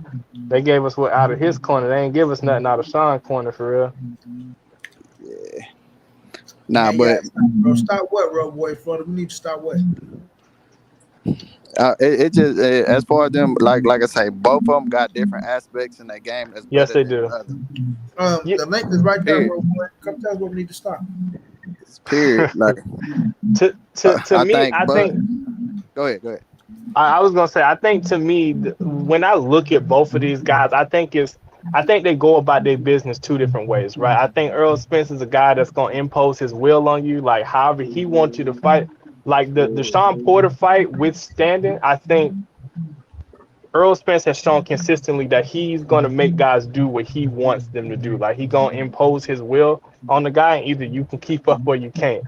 When I look at Bud as a guy that's gonna take something away from you, and that's how he gets you in the position that he wants you in, is because he's taking something away from you. Like when you look at the Benavidez fight, which people say he struggled in the Benavidez fight. He figured out the range, he figured out the distance of the jab, and every time Benavidez started throwing that jab, he started throwing the hook, boom, then he come with the hook down to the body, and then he really starts, you know what I'm saying, then you start seeing the success of the jab in the straight that Benavidez was having early in those rounds. You started to see that stuff like go away. So Bud is the type of guy that's going to take something away from you, take away an attribute that's important to you away from you to get you in the position that he wants you in to then come and fuck you up. You know what I'm saying? And Earl is coming in because he has a very good trainer. I think they do a very good job game planning, and I think Derrick James does a really, really good job with the X's and O's in the corner to continue that game plan going forward and making those small tweaks. So Earl has a, you know what I'm saying, he has I think people don't give Earl enough credit for his ring IQ. Because it's not like he's dumb in the ring. Like he knows what's going on. But then when you have that extra set of eyes that also has a high ring IQ, it just allows them to kind of impose their will on you in that ring. And it almost feels like sometimes you can't really do shit about it. You know what I mean? Slurring Sports TV. He said that was a better Sean Porter who had the experience from the Spence fight. Knock it off. Okay, how the fuck is this the better Sean Porter, right? All right. How come that Sean Porter didn't put the work in that he put in when he fought Earl the Truth Spence Jr.? Yeah, why was he? His own daddy saying he was already thinking about throwing the towel in a fucking fight and stopping the fight because it was no good preparation for Sean. Sean was not the WBC world champion. Sean didn't want it as bad as he wanted the Earl Spence win. So how was it a better Sean Porter? Yeah, and then not only that, Sean wasn't skipping training to go do podcasts. Falling asleep on motherfucking national TV. On national TV. Oh man, don't get me wrong. Sean Porter always be conditioned, but I mean you could tell from his mindset and his body language from the Errol Spence fight to the Terence Crawford fight, it was a major difference. And then we talking boxing hit. What was that? 2 years later? Yeah, I think so. That was 2 years later. 3 years maybe, because they fought in November 21. I think him and Earl fought 19 and 19. Oh, it was 19? September 19? Earl and Sean fought in 19.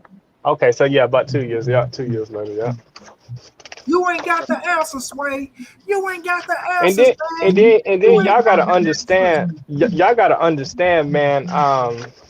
and we don't know for sure, but I imagine like Sean had to hear a lot about Earl, because y'all know like Kenny, coached Earl in the Olympics and when they was amateurs and shit like that. So it probably was more motivation to beat this dude. You know what I'm saying? Beat this dude, knowing how your daddy talked about, because Kenny talked very highly of Earl Spence Let me Jr., bro. tell you why it was more motivation to beat Earl Spence, bro. I'm gonna take Sean's word, not his dad or yours. He ain't making excuses for himself. Let me take Chevy. Let me take Chevy. Man, shut up. Get up here and talk your own words. Listen, bro. I'm gonna tell you why he had more motivation to beat Earl Spence, bro. He was a WBC champion, Yep, right? WBC champion. He didn't leave no stone unturned, family. for sure. Understand this, bro. He went out. They went out and got Barry Hunter, bro. They They came back. did. Sean Porter said it out his own mouth. I just need to be 100% for like just once. Like one time, I need to be 100%, bro. One time. That's all he wanted to be 100%. One time, fam. Meaning, do every fucking thing you have to do to be in the best shape of your life. That was the best Showtime Sean Porter out of any fight. And I'm not just saying this because it's Earl Spence. I'm saying this because it came out his own mouth, bro. I Yep. just got to be 100% one time. Out his entire career, he wanted to be 100% one up against Earl Spence because of what you said, Chestnut, because of how his daddy Yep, viewed Earl the True yep. Spence Jr. He wanted his son, Showtime Sean Porter, to be everything Earl Spence is right now, fam. Hey, That's and money, it. I and got you, money. John. I got you, John. Kenny traveled with Earl Spence across seas to the tournaments as the in the amateurs, bro. He seen what Earl Spence was. He saw the skill set of Earl Spence. He knew Earl Spence was gonna be a bad motherfucker. He knew Earl Spence was gonna be a world champion. He knew Earl Spence had a work ethic. He knew what that man possessed, and he seen it with his own two eyes, fam. And if you sit down, and you watching it, you saying, "Damn, it's everything I want my boy to be. It's everything I want Sean to be. This is what I want Sean to be." Not saying he wants Sean to be Earl Spence as the person, but the skill set that Earl Spence possessed, the thing that Earl Spence was doing inside that square circle, he wanted his son to possess those attributes, bro. He knew what that man was. And you think Sean Porter ain't hearing that shit? You know what Facts, I'm facts, saying? bro. They traveled to the UK to watch Earl Spence fight Kell Brook. They Yep. traveled over there. After Kell Brook did what, John and Chestnut? Take He them Took took that his shit off. belt, He took that took shit his off of Sean belt, Porter took here. his strap, See what I'm took saying? his strap. So come on, man. Quit playing with me, fam. But go ahead, And John. I was just gonna say, man, to the Terence Crawford fans that feel like Earl Spence. I mean, they fought better. Better. They beat the opponents after EJ better. Bo Mack, his trainer, himself, out of his own mouth, said that EJ fought the better competition. You cannot argue with that. For sure. That's not taking anything away from Terence Crawford because when they got in the ring with him, he stopped him and he did what he's supposed to do. You can't do nothing but give Terence Crawford his props for that. But that is not a measuring stick, and I hate when people try to use that as a measuring stick. Facts. Well, in It's the But she not. sport of deserved box, the good, though. But she I deserved mean, I the good, though. Because we did beat down this little quarter shit, though. So for sure. when I'm looking at Earl, I'm looking at Bud. I like the skill set of turns Bud Crawford. But I keep telling people this I say this all the time, fam. Skill for skill, y'all gotta understand, bro. Roadblock, you just wrote it, bro. You want me to read it that bad? You gotta write it twice, fam. It's going to be a loss of YouTube channels close when Bud beats EJ? You trying to say it's going to be a lot of YouTube channels that's going to close? Negative, fam. Listen, y'all the ones think like, okay, if Bud was to beat EJ, all we gonna do is get Bud is just doing his Just credit. give it to Facts, bro. Yeah, That's facts. two-time undisputed Beauty, Yeah. world yeah. champion. Well, And he's a bad man, motherfucker. exactly. He just solidified himself as a motherfucking Hall of Famer for real. And we gotta give him his just due. Facts. True story. Of course, niggas gonna be coming back and forth. Errol Spence lost. Look at you boys. He lost. Okay, well, it's only his first loss. What? The game over now? You His see I career- what I Charlo did. Facts, And not bro. to mention, hold up. I just want to say this, bro. And the people who talk like that, whoever, I ain't looking at the comments. Whoever made that message, it just shows that you are a fan of a boxer. Bro, I was just gonna say We that. are fans just of gonna the say that. sport. We are fans of boxing. Facts, So bro. if win, lose, it don't matter. I still be a fan of EJ. I still be a fan of Crawford. No matter who wins, who loses, and I would We want to just see want to the see the next fight, fight. bro. We just And I want to want see to the see the fight. That's next it, fight. bro. Exactly. And now, but then guess what? What happened if EJ beat Bud? Then what you gonna do? What you gonna do, bro? That's He what gonna I'm cry What in the you car. gonna do? He gonna Yeah, cry. See, They gonna change his name. Coming here, I told y'all Earl was gonna win the fight. Yeah. Errol Spence. They gonna change his whole name around. What the nigga name is right now? What the nigga name? Road Boy Florida. That nigga name Road Boy Florida. Nigga name gonna be Road Boy Texas. Yeah. That nigga gonna be Texas Roadhouse. They'll come up for the Texas Roadhouse. Yeah, man, I told y'all Earl Spence nigga switch his whole name up and shit. But niggas just gonna be a hell of a fight. Like I said up here in Texas, it's gonna be bro. It is. the fight can go either way, fam. It's a 50-50. I'm riding with It EJ is. 120. But if he wins, shit, I'm giving him his just on his credit. We gonna be right here. You know what I'm saying? And I want to be clear. I'm picking Crawford to win it, but I just feel like you can't ignore what EJ can do in that ring, bro. I think to underestimate that man, to not give him the credit that he done already earned in that, man. It's like I feel like, you know, some Bud fans and some Spence fans, they feel like just because I picked this dude, like I can't give dude credit for what he do well in the ring, bro. Like I'm telling you, and for me, and for me, real fast, for me, I think it comes down to one thing. I think if Terence Crawford can take the jab away or limit the jab of Errol Spence Jr., I think that's the difference in the fight. I think if he allows Errol to set the pace and set everything up with that jab like he liked to do, it's just gonna be hard for me to see like him having sustained success, because everything that Errol does, it comes off of that jab, and he's one of the most prolific jabbers in boxing, and he with volume, he throws the most jabs in boxing because he throws more punches than Bud. So I don't think Bud can sit back and allow Errol to. I do not think he can sit back and allow Errol to establish that jab early and allow it to dictate the fight. He's going to have to give Errol something to think about when he throws that jab. So you got to come out like right away and really make it known that you got to take that jab away from him. And I think that's where the key of the fight comes in. My brother tell you his flowers real fast. And Chestnut, quit talking about taking a motherfucking Errol Spence jab. Hey, man, it can happen, bro. Errol Spence jab. Hold on. But let me get my brother tell you. Go ahead, my guy. My brother Pac. I was talking about you earlier. Tell you, I told them about that motherfucking badass interview you put down with Steven Espinoza and Chestnut. I don't think you were subscribed, so get your ass over there and subscribe to Pac-Man ATL tape. Right? I bet. I don't think you subscribe, John. Yeah, I gotta do that. You gotta go subscribe. My man RP 1126. You ain't said two goddamn words. You came up here.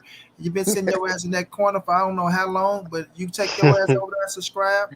And everybody else that's not subscribed to my brother Pac-Man ATL _Tay, y'all go subscribe as well. And to give y'all a little secret, yes, this is Adam Pac-Man Jones' brother. Yes, this is a bad motherfucker inside the ring. He fought Julius Indongo, right? Okay. Fight, he knocked the motherfucker out with a shot that you can hear from her all the way to motherfucking Alabama. He from ATL, right? So y'all go subscribe to my brother, man, Pac-Man tape, man. Go look at the interview he just did with Steven Espinoza. Steven Espinoza just dropped a lot of jewels that a lot of niggas are making videos they need to get credit to. You feel me? And show some love. You feel me? Yeah, and that's a bet.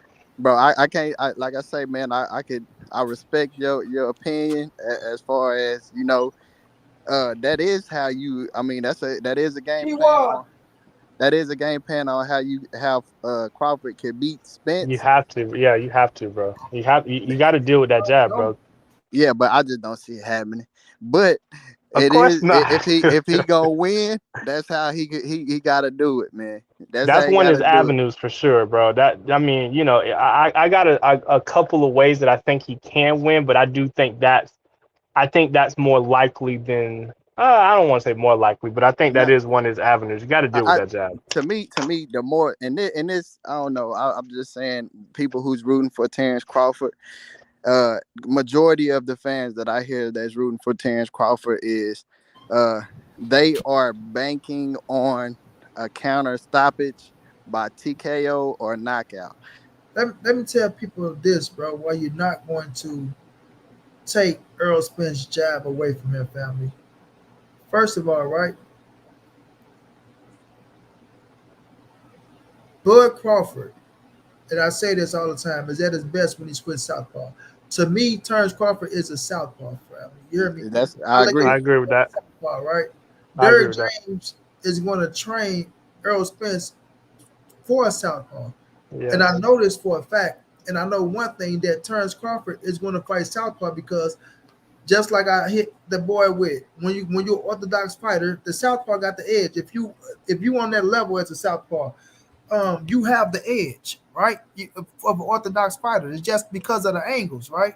It is. So Bud is going to switch southpaw Earl, and once you switch southpaw Earl, bro, It's over. shouts out to Nonito Diner because he Okay. he broke it down and let you know, Yeah. right, that when you are southpaw versus southpaw, bro, the angle that you will have It's not there. on It's not there. not That there, jab coming yeah, straight down that exactly. jab So coming straight down the pipe. You can see it. exactly. So when it's like then there, that's where it become the skill versus skill set. That's where you Yeah. gotta we gonna see what you built like because you don't have them angles that Bud have on orthodox fighters when he start making them feel uncomfortable now because he switched southpaw on their ass and now they in that motherfucker like goddamn now I gotta adjust to this motherfucker. No, the angle's not gonna be there to where you both of y'all are on the line. You feel me? Yes, correct. So That is it's true. gonna be a different situation. And one thing Earl Spence do with his jab, bro. Earl not just throwing a jab at one speed, or he not just throwing one jab out there. He double that motherfucker up, he triple that motherfucker up. Yes. Sometimes it's a hard jab, but he always working off the jab. But Earl know how to get inside your motherfucking chest, and he know how to start from the body up. That can be discouraging to a lot of motherfuckers, and that's why I told people Danny Garcia was gonna have success on Jose Benavidez because Yep. Yep. the body That's work. Did I say that, that John? All was the time I yeah. say, You did. go You put the did because body up. I had Yeah, changed on. I changed last minute. Went with Benavidez and everything you said was fact. yeah. Go look at Danny. Look at him when he start from the body up, bro. And he gonna do the same shit with Bud. Earl gonna do the things with Bud where Earl sometimes he gonna start from the body on Bud motherfucking there because Bud is a little slick. He can be slick in the He inside. is. So I feel like Earl is gonna touch that body up on his ass, but you can't take a jab away from motherfucking mixing that jab up. If you're throwing a jab at one speed or you're throwing one jab out there at one time, bop, just bam, one Right. jab. You just don't, of course, you can start timing that motherfucker, like, oh, okay. Right, but if motherfucker out there, he pop, pop, doubling that motherfucker up or pop, pop, tripling it up or just working everything off the jab, and like, no, bro, it's not going to be that, bro. That's why this fight has to happen because it's so many things out there Yeah.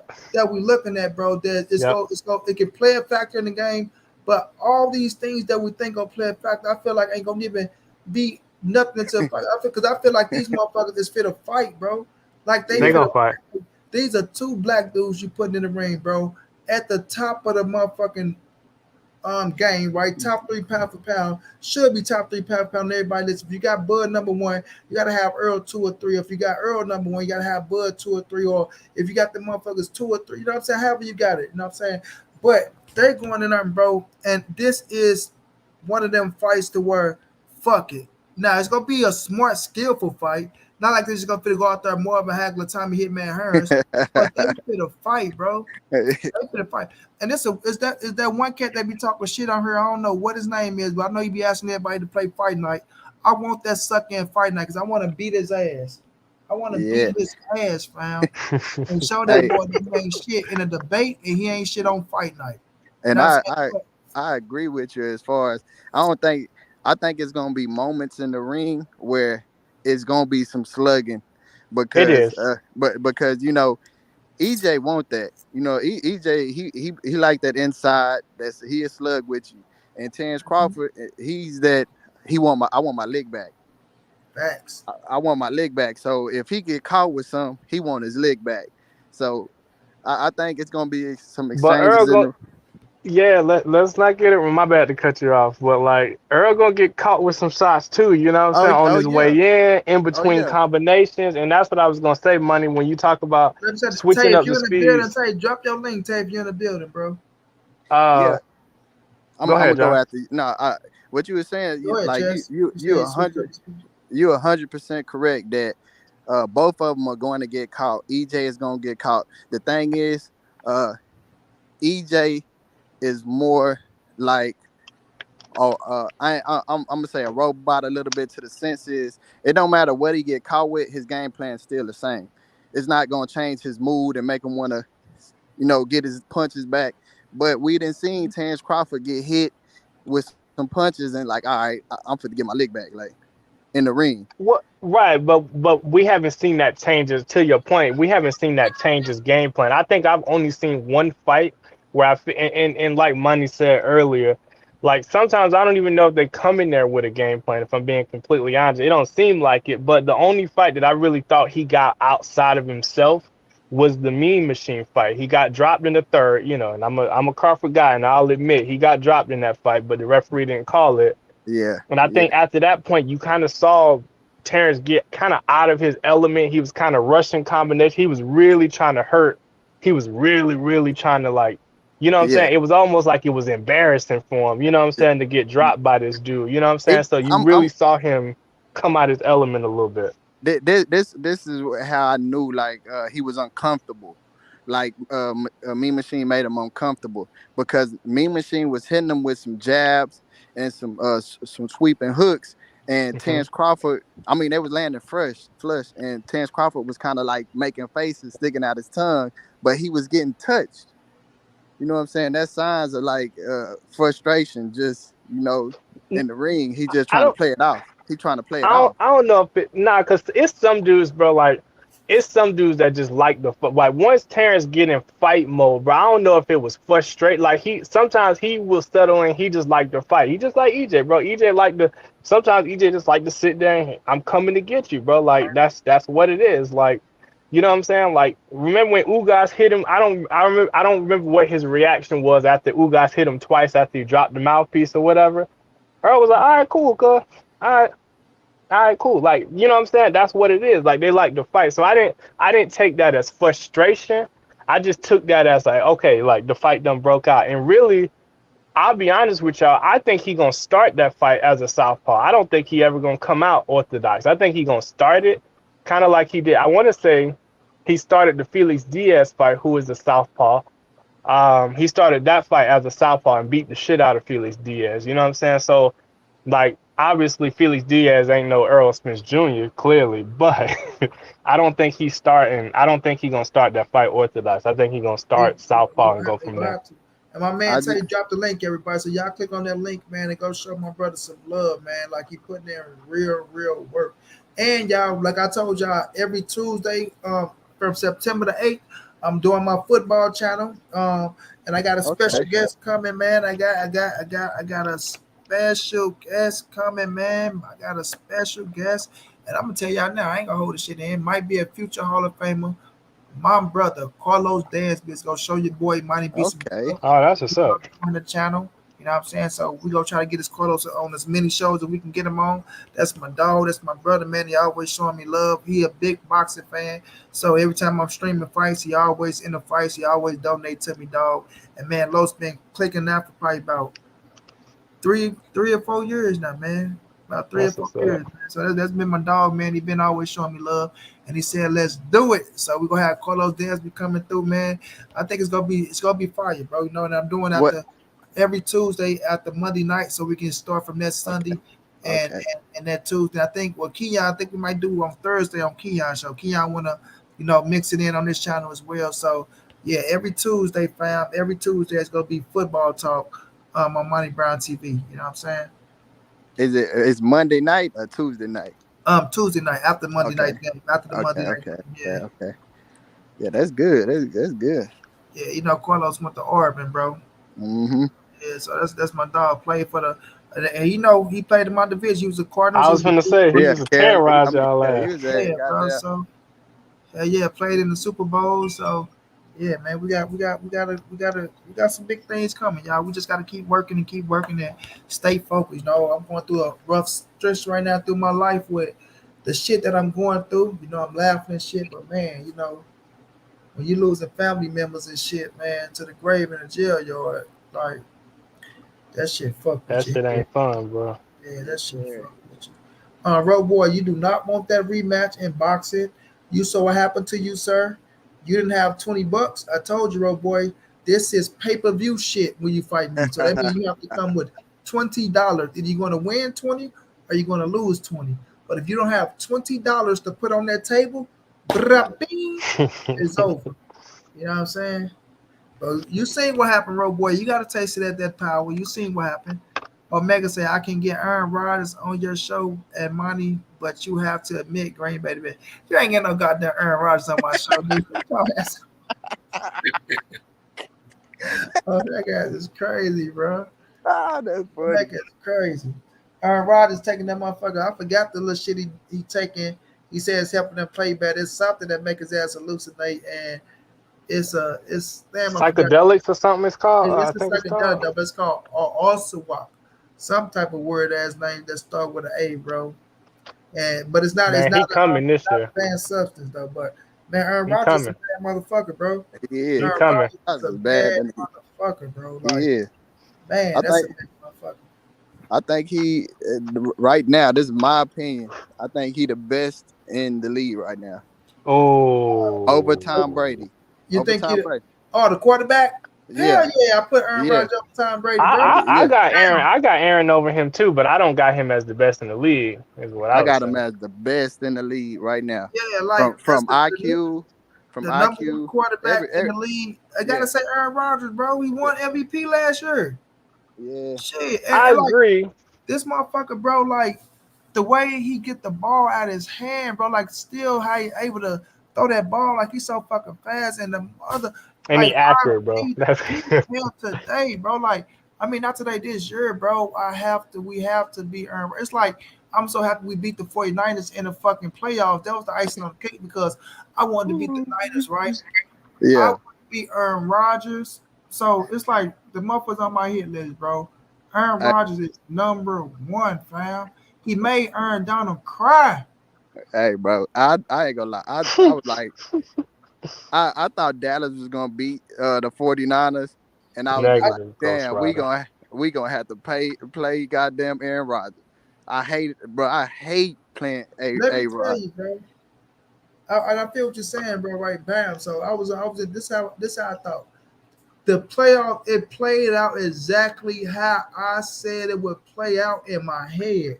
I didn't put it out there and I didn't bet it up like that, but I said, man, if we can go, we gonna beat Arizona at home. I had no doubt about it. We was gonna beat the Oh, shit for sure, for out of sure. her, right? Yep, yep. So I was a little nervous about the game and being in Tampa, right? Because if we'd have beat San Francisco, we would have knocked them out, and we'd have been Tampa would have had to come to us, right? If we'd have beat because we'd have jumped them by that one game. But they end up jumping us because we end up losing to the 49ers that last game. So we had to go to Tampa, which I had a feeling that we can beat Tampa because we beat the shit out of Brady in a season, right? So Yep. when we beat Brady, then you know how Brady beat my Rams twice for the Super Bowl. So I'm like, it's always good to beat fucking Tom Brady in the season or the playoffs. So that was the icing on the cake, beating his ass in the playoffs where I felt like, oh my God, this motherfucker finna come back and beat us again. Like, and I hate Boston with a passion, but still, it's this motherfucker Tom Brady. When they came back and this motherfucker fumbled the ball and they did what they did, bam, we come back, we beat Tom Brady. That was a slice. But I'm like, shit, I did not want to go to Green Bay, bro. I said I needed, and I felt like the 49ers was the team to beat the Packers. I swear, bro. I say, man, if the Niners can get to the Packers, because I thought Aaron Rodgers would have beat the shit out of Dallas. I'm gonna keep it real, but I I felt like thought the same way. No, the defense of the 49ers, bro. I knew that defense was bouty, bro. Their defense was about that, bro. Their defense was really about that. You know what I'm yeah. saying? So I seen that, and they did what they did, bro. They came back, they got the win. Special That teams, plus out the special teams with the punt block facts, touchdown. bro. Facts. Right? I They was gonna came through say and they held it off. And I said, it is no better way than than beating the motherfucking 49ers in LA, bro. And for half of that motherfucker, when it was 17-7, I still had faith. But I'm like, man, these motherfuckers just like, cause we beat the fuck out of Seattle, bro. Like, we always whooping Seattle ass. Even when Seattle was the Legion of Boom, we found a way to beat them.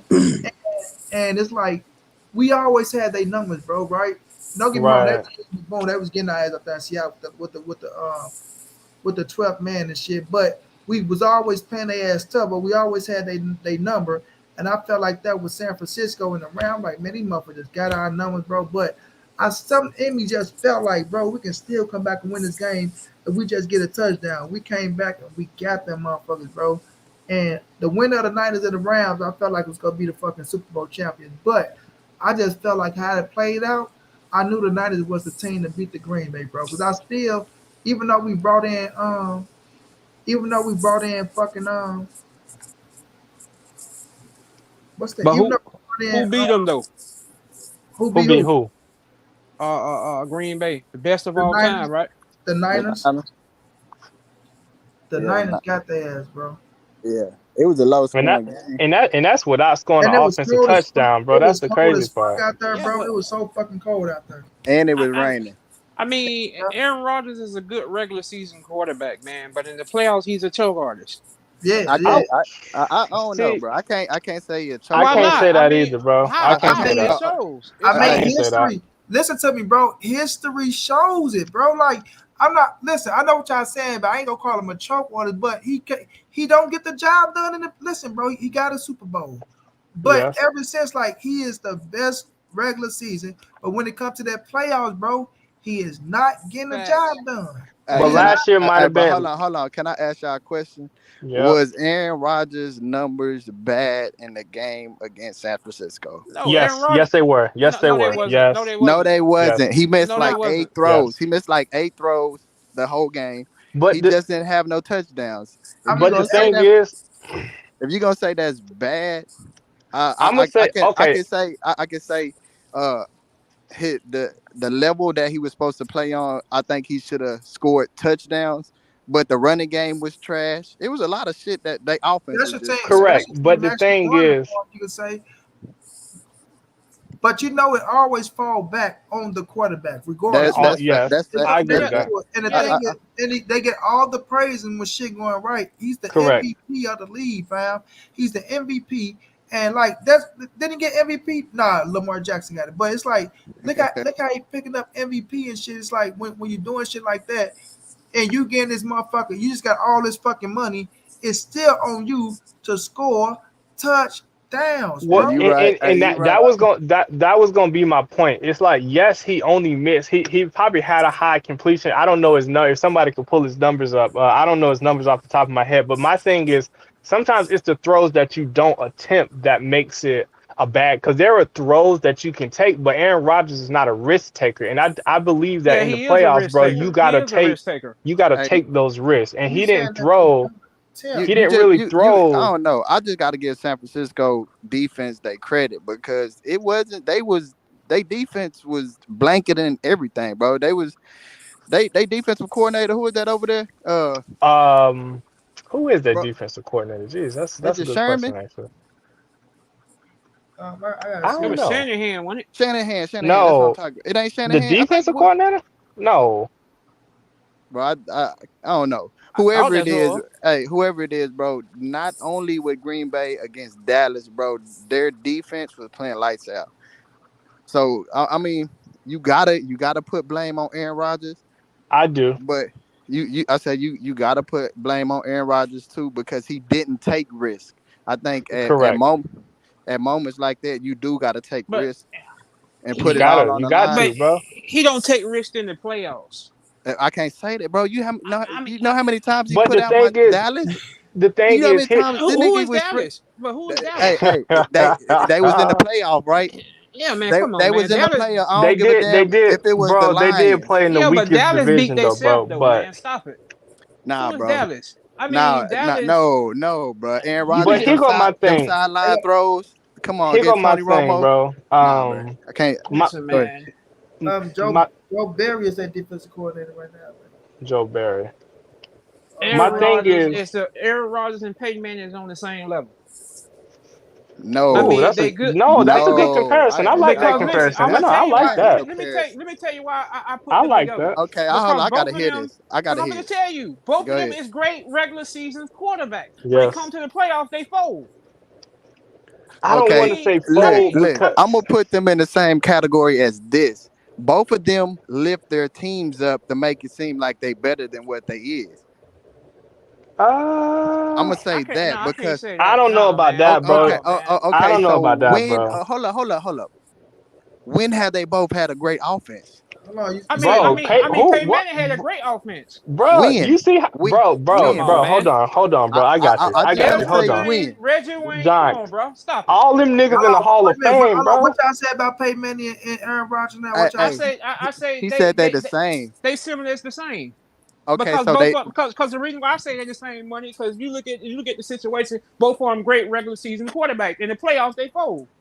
Nah, okay, Peyton. so I don't like using the Peyton, hold word on. fold Peyton, though, bro. Peyton got hey, two of them. Peyton got two. You gotta use the word fold. Peyton got two of them bitches. Yeah, And Peyton got. hey, bro, Listen, and you could we have been the can't put quarterback hey, of hey Denver and won winning. that, man. But hold up, I and gotta then say this, Peyton bro. did lose against Tom Brady a A couple of bunch of Hey, times times. where A he but bunch was. of times. I gotta say this. Who Peyton Winning Manning is won his first ring I with? gotta say hold I on. gotta say Peyton better than Aaron No, he Rodgers. ain't. No, he ain't. Who Yes, Peyton? No, he is, no, he bro. Bro, not. listen. No, Look, he hold not. on, hold on. Hear me Time No, he out. out, not. bro. Look, No, he not. Winning is not a quarterback listen, stat. Winning is bro. not a quarterback stat. It's a team It's not. stat. Who Peyton Manning So won his so first ring off? He won it off Chicago Bears with a no quarterback. Come on, man, stop it. Hold on, hey, wait a minute. but look, They had the winning. best Hey, defense in the league that Man, year. they Hold had on Rich now. Grossman as a quarterback, man. Oh They no, didn't even have a quarterback. It's not just the point of having Rex Grossman Come as the on, man. quarterback, bro. They still was a Super Bowl team. Come So on, they the man. best in the NFC. You can't go out there and say. Then They I didn't just have said nobody in that Devin division has that year. Devin has the first play. Ugh, Bro. Yeah, Bro, but look, that's special bro, teams, bro. I didn't think bro. they it beat doesn't like matter special Bro, teams. look who they had throwing the ball, man. Look who they had throwing the ball in Stop Chicago, it, man. bro. Come Stop on, it. They man. made it to the Super Bowl. Come on, man. Hold on, wait a minute. We not gonna sit up here because for your team to make it to the Super Bowl, homie, that's Man, history. a You want to say garbage it's can Rex get a steak Grossman? every now and then. No, I don't want to hear that. I want to hear that. I want to hear that. Them motherfuckers made it to the Super Man, Bowl, come on, bro. man. But I'm With just but Lovey saying, Smith. look, you hold on. Whoa, Hold whoa. on, and then Lovey Smith, St. Louis Rams, baby, defensive coordinator. really? Where Lovey Lovey, Smith went baby. after that? What he did Lovey, after that? it doesn't matter, baby. It Lovey had does the matter. Super Bowl champ. He had experience. Come on, bro. He Come on, still buddy. built that team to go to the Super Bowl, Come bro. on, bro. What Here have go he the thing. what have he did after that? We But not gonna bro, do that, bro, because first of all, Peyton Manning don't play the offense; he plays the defense, Man, and that was listen, the man. #1 defense in the league, homie. it was. But here's the thing. Here's the thing because you got to give Peyton credit for that Super Bowl because because of the defense that he played. But I do agree with your original point that you could really argue that Aaron Rodgers and Peyton Manning right there, like that same type of quarterback. Because Yeah, I they think right they there got the together. same. They got the same amount of MVPs. I'm pretty Facts. sure. I think they got 4 apiece at this point.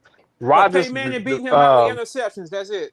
hey, correct. bro. So you can I, put them Peyton, together. But Peyton bro, the thing, have the come on, reason, 2 more rings, and then Peyton went up against fucking. How many times Peyton bro. go up against Tom It's Brady in not the a AFC quarter. It's Championship? not a quarterback that read the field like Peyton Manning. Let's just be honest Aaron about this. Rodgers read the field. He just don't Not throw is in not a traffic, bro. quarterback that reads the field like Peyton I Manning in don't believe that to history. be true. I That's Man, don't believe that to facts. be true. Peyton Manning break that motherfucking That's defense facts, down, bro. bro. Hey, have you seen? I know you played Madden. Did you see this nigga fucking QB Oh, vision? his QB vision. The size of the screen. bro. Man, Come on, I'm with you, bro. Peyton Manning. I rather if you had Aaron Rodgers and Peyton Manning, I'm taking Peyton. No, don't I'm get me taking wrong. Aaron. I'll take Aaron. Aaron, and they Aaron is I'll take primes. Aaron. Come on, motherfucker. bro. And they Aaron prime. is a I'm bad taking. I'm motherfucker. I'll take taking. Aaron. I'm I taking think Aaron, Buckethead. I'm Aaron taking can use his Buckethead. Aaron can use his legs better than Peyton, and Aaron got that motherfucker zipper, but Peyton Manning can get that bitch out quick too. But I'm taking Peyton Manning over Aaron Rodgers. And, Aaron, bro, Aaron Rodgers got the best quarterback, got the best passer rate in NFL history, bro. and It's a lot of quarterbacks that done played, bro. And you know something Best, else, yeah, Money? bro. And you know something else that you can compare them to? They always had the best regular season records and lose in the playoffs. Yeah, That's because that's because they both ain't don't be having no defenses. Well, see, okay, you can't say that this year because Aaron had a top 10 defense this year, so that's why I put blame on him for this year, bro. He had a top 10 defense, correct? And Peyton Manning never. Right too. Hey, the only time Peyton Manning had a top defense is when he was at the motherfucking the Broncos. But Peyton Manning went up against motherfucking Tom Brady and the Patriots too, and Bill Belichick. Yeah, but he was slaughtering the Patriots at one time. But I mean, Nah, I wouldn't never say slaughtering. He got a few off. I mean, he don't got the best of Brady, but he don't got the best of Brady though. Yeah. In that playoffs though, Brady got the best of Manning. I mean, ain't nobody beating Brady in the playoffs. That's what I'm saying, in the playoffs, and that's who Peyton Manning had to go up against. And the little brother came and whooped Brady ass twice. Yeah, with the refs. Yeah, with the refs. I mean, the refs helped him whoop the Patriots. I ain't gonna say no refs. Come on. Did you see them catches, bro? Hold on. Them catches got his ass. Listen, this is why I came on the show, man. I'm trying to see what is y'all smoking to say Aaron Rodgers is the best quarterback in the league right now. I didn't say that. Hold on, I didn't say that. I said that. Hold on, I said that. So for you to say, for you to ask that question, who is the best quarterback in the league for you to say that? Mahomes? Aaron Rodgers is better than That's cap. That's cap, bro. That's cap. No, that ain't cap. That's cap. That's big cap. Hey, go see how many interceptions this boy throwing a year. Go see how many interceptions. Aaron throwing interceptions. Not that many. Not that many. I think he threw 8 in the last 2 seasons. I'm pretty sure. I'm gonna say this though. I can't. It's hard. Yeah, like I can't really. But I'm gonna say me. I'm gonna say Aaron, but if you say Patrick, I can't sit up here and just say that you're wrong. I can't. This is why. Hold on. This is why I'm gonna disagree with what you say. This is why I'm gonna disagree with what you say. Patrick Mahomes would just flick that bitch up there, and 95% of the time he was relying on their receivers to go get it. Man, Patrick Mahomes scary, man. You can't take. I think Patrick, he's scary, but no. I think here's my thing. Because of the clutch, man. Because of the youth of Patrick Mahomes, and like you say, he do got like I can't disagree with you, bro. Because when I'm looking at what Patrick can do and the way he come back, but I'm still go ride with you, John. I'm gonna say it's Aaron Rodgers, like right now, and I get what you're saying in them certain things, but I can't get pissed off at you when you say. But you know what though, man? You know what though? The difference between both of them, you have to beat Patrick Mahomes. You don't have to beat. That's true. You don't have to beat. I agree with that. I agree with that. I agree with that. In the end. I agree with that. I don't know. I disagree. I think it's I agree with that 100%. I think it's the other way around. I think it's the other way around because majority of all right. If you look at Patrick Mahomes, he's off and on. If you see what he did against who was that he played? You talking about Aaron Rodgers? No. I'm talking about Patrick Mahomes. Look what he did against the Bills. Look what he did against the Bills, and then look what he did against the Bengals. You got two different quarterbacks. You know. But the thing is, but I see what he said. But I see what he's saying though. But you still, if you Joe Burrow, you still had to come back and get Patrick Mahomes. San Francisco didn't have to score an offensive touchdown to beat Aaron Rodgers, bro. Like that's still crazy to me, bro. Like but I'm gonna still say they got better. He had better weapons. Everything. Yeah, I say but you gotta look at that motherfucking weather that was out there too, bro. And don't get me wrong, I know the people gonna say, well, it's green, but they said, man, that motherfucking weather was so fucking cold. And it was sleeting. It was on special teams made that punt block touchdown, which put him there. But I still got to put the blame on Aaron Rodgers. Aaron, yes, you got to, bro. Man. That's how I go. that Kansas City team, they don't lose to that 49ers team, man. That team Aaron Rodgers I lost don't to, know. Kansas I City don't beat that know. team. Come on, bro. I can't Kansas say that, City, bro. Kansas I City That can't beat was say about the 49ers when same they was at team, their bro. best. That was Kansas City about, beat bro. That Kansas was City beat about him the same Kansas team that City they beat Kansas beat in City the beat Super them when Bowl. they was at their best. They Hey, had a in the I better Super defense Bowl. than Kansas City look. beat them. They I beat him think San came Francisco back and beat would him have. in the Super Bowl. I think San Francisco would have beat the Bengals Kansas, if they played the Bengals or I They just wouldn't uh have beat KC. or KC. No, they I wouldn't have don't beat I think think so, KC. they bro. could have. They KC beat defense, them. bro. KC blow them out. Not only they beat them, they blew Bro, them out. I don't know about that. Man, Kelsey would have had a field day with Oh, the okay, so 49ers. why didn't they do that to the Bengals? And the What you Bengals mean? had a way worse defense. I mean, at the end of the day, KC was banged up too, man. Come on now. They had Okay, the thing is, come Cincinnati on, had a bro. serviceable defense. They wasn't like, But it wasn't no San Francisco defense, I bro. agree with that. I'm Yes, saying, I agree with that. I So rate Drew Brees up there, bro. Drew Brees is a fucking a baller. Drew Brees, Super Bowl champion, a gold jacket. So he's one of the top He I got him my another one. top 10. I He quarterbacks. got my another top one that's 10. in that put all them numbers up in the regular season, but don't do nothing in the No, playoffs. Drew He Brees another one of them. Drew Brees is not in the top 10 of quarterbacks. No, he not. Hey, Well, I don't but know. Hold on. hey, You can but name. Wait, you hold talking about on. all time? You talking about all Yeah, time? yeah, We he got to go top all 10. time. He No, he ain't gotta in the be. top 10. How any? But Um, he's second to a lot of goddamn It's yeah, gonna be easy for y'all. It would touchdowns be and easier hold for on, y'all to just name y'all top 10 He all is. time. touchdowns Because He's in the and top yards. 20. He's in the top 20. He's in the top 10, man. Hey, so if a man is second in touchdowns and passing yards, he ain't in the top 10.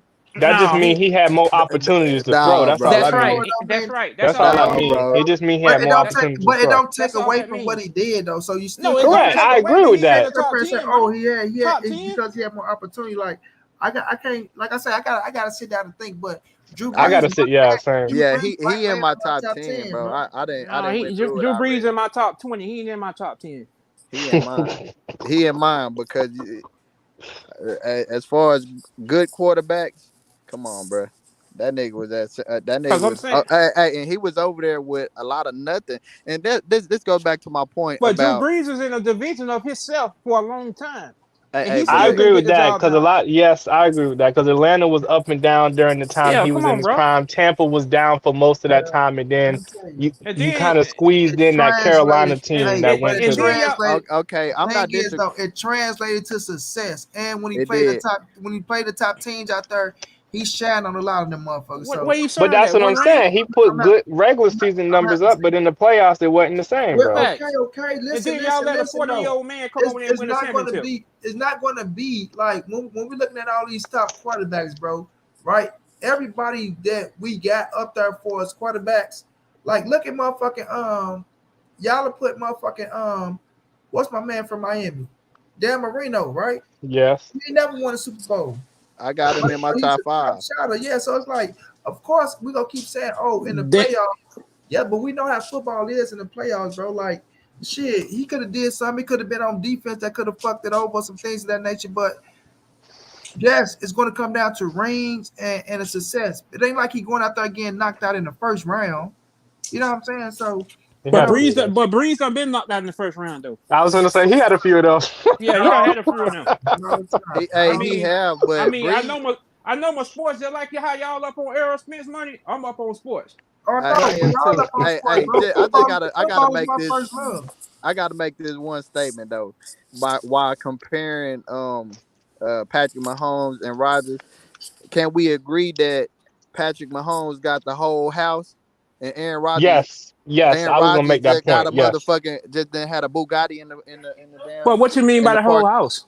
the He whole got house, wide whole kitchen, receivers, decked running out. back, Yep, tight ends, O line, all that. Yep, he all got the O whole kitchen. line. Yep. Can we agree with that? While we trying Yes, to compare yes, quarterbacks, Aaron yes. I Rodgers agree been with that. doing this with nothing. With one, I ain't gonna say nothing, but arguably the best wide receiver in the league Yeah, with one that's nice it. car in the But driveway. hold on. When you Nice mention car in the nothing, driveway. That's it. when you mention cab drivers, you talking about Tom Brady. So what you mean by nothing?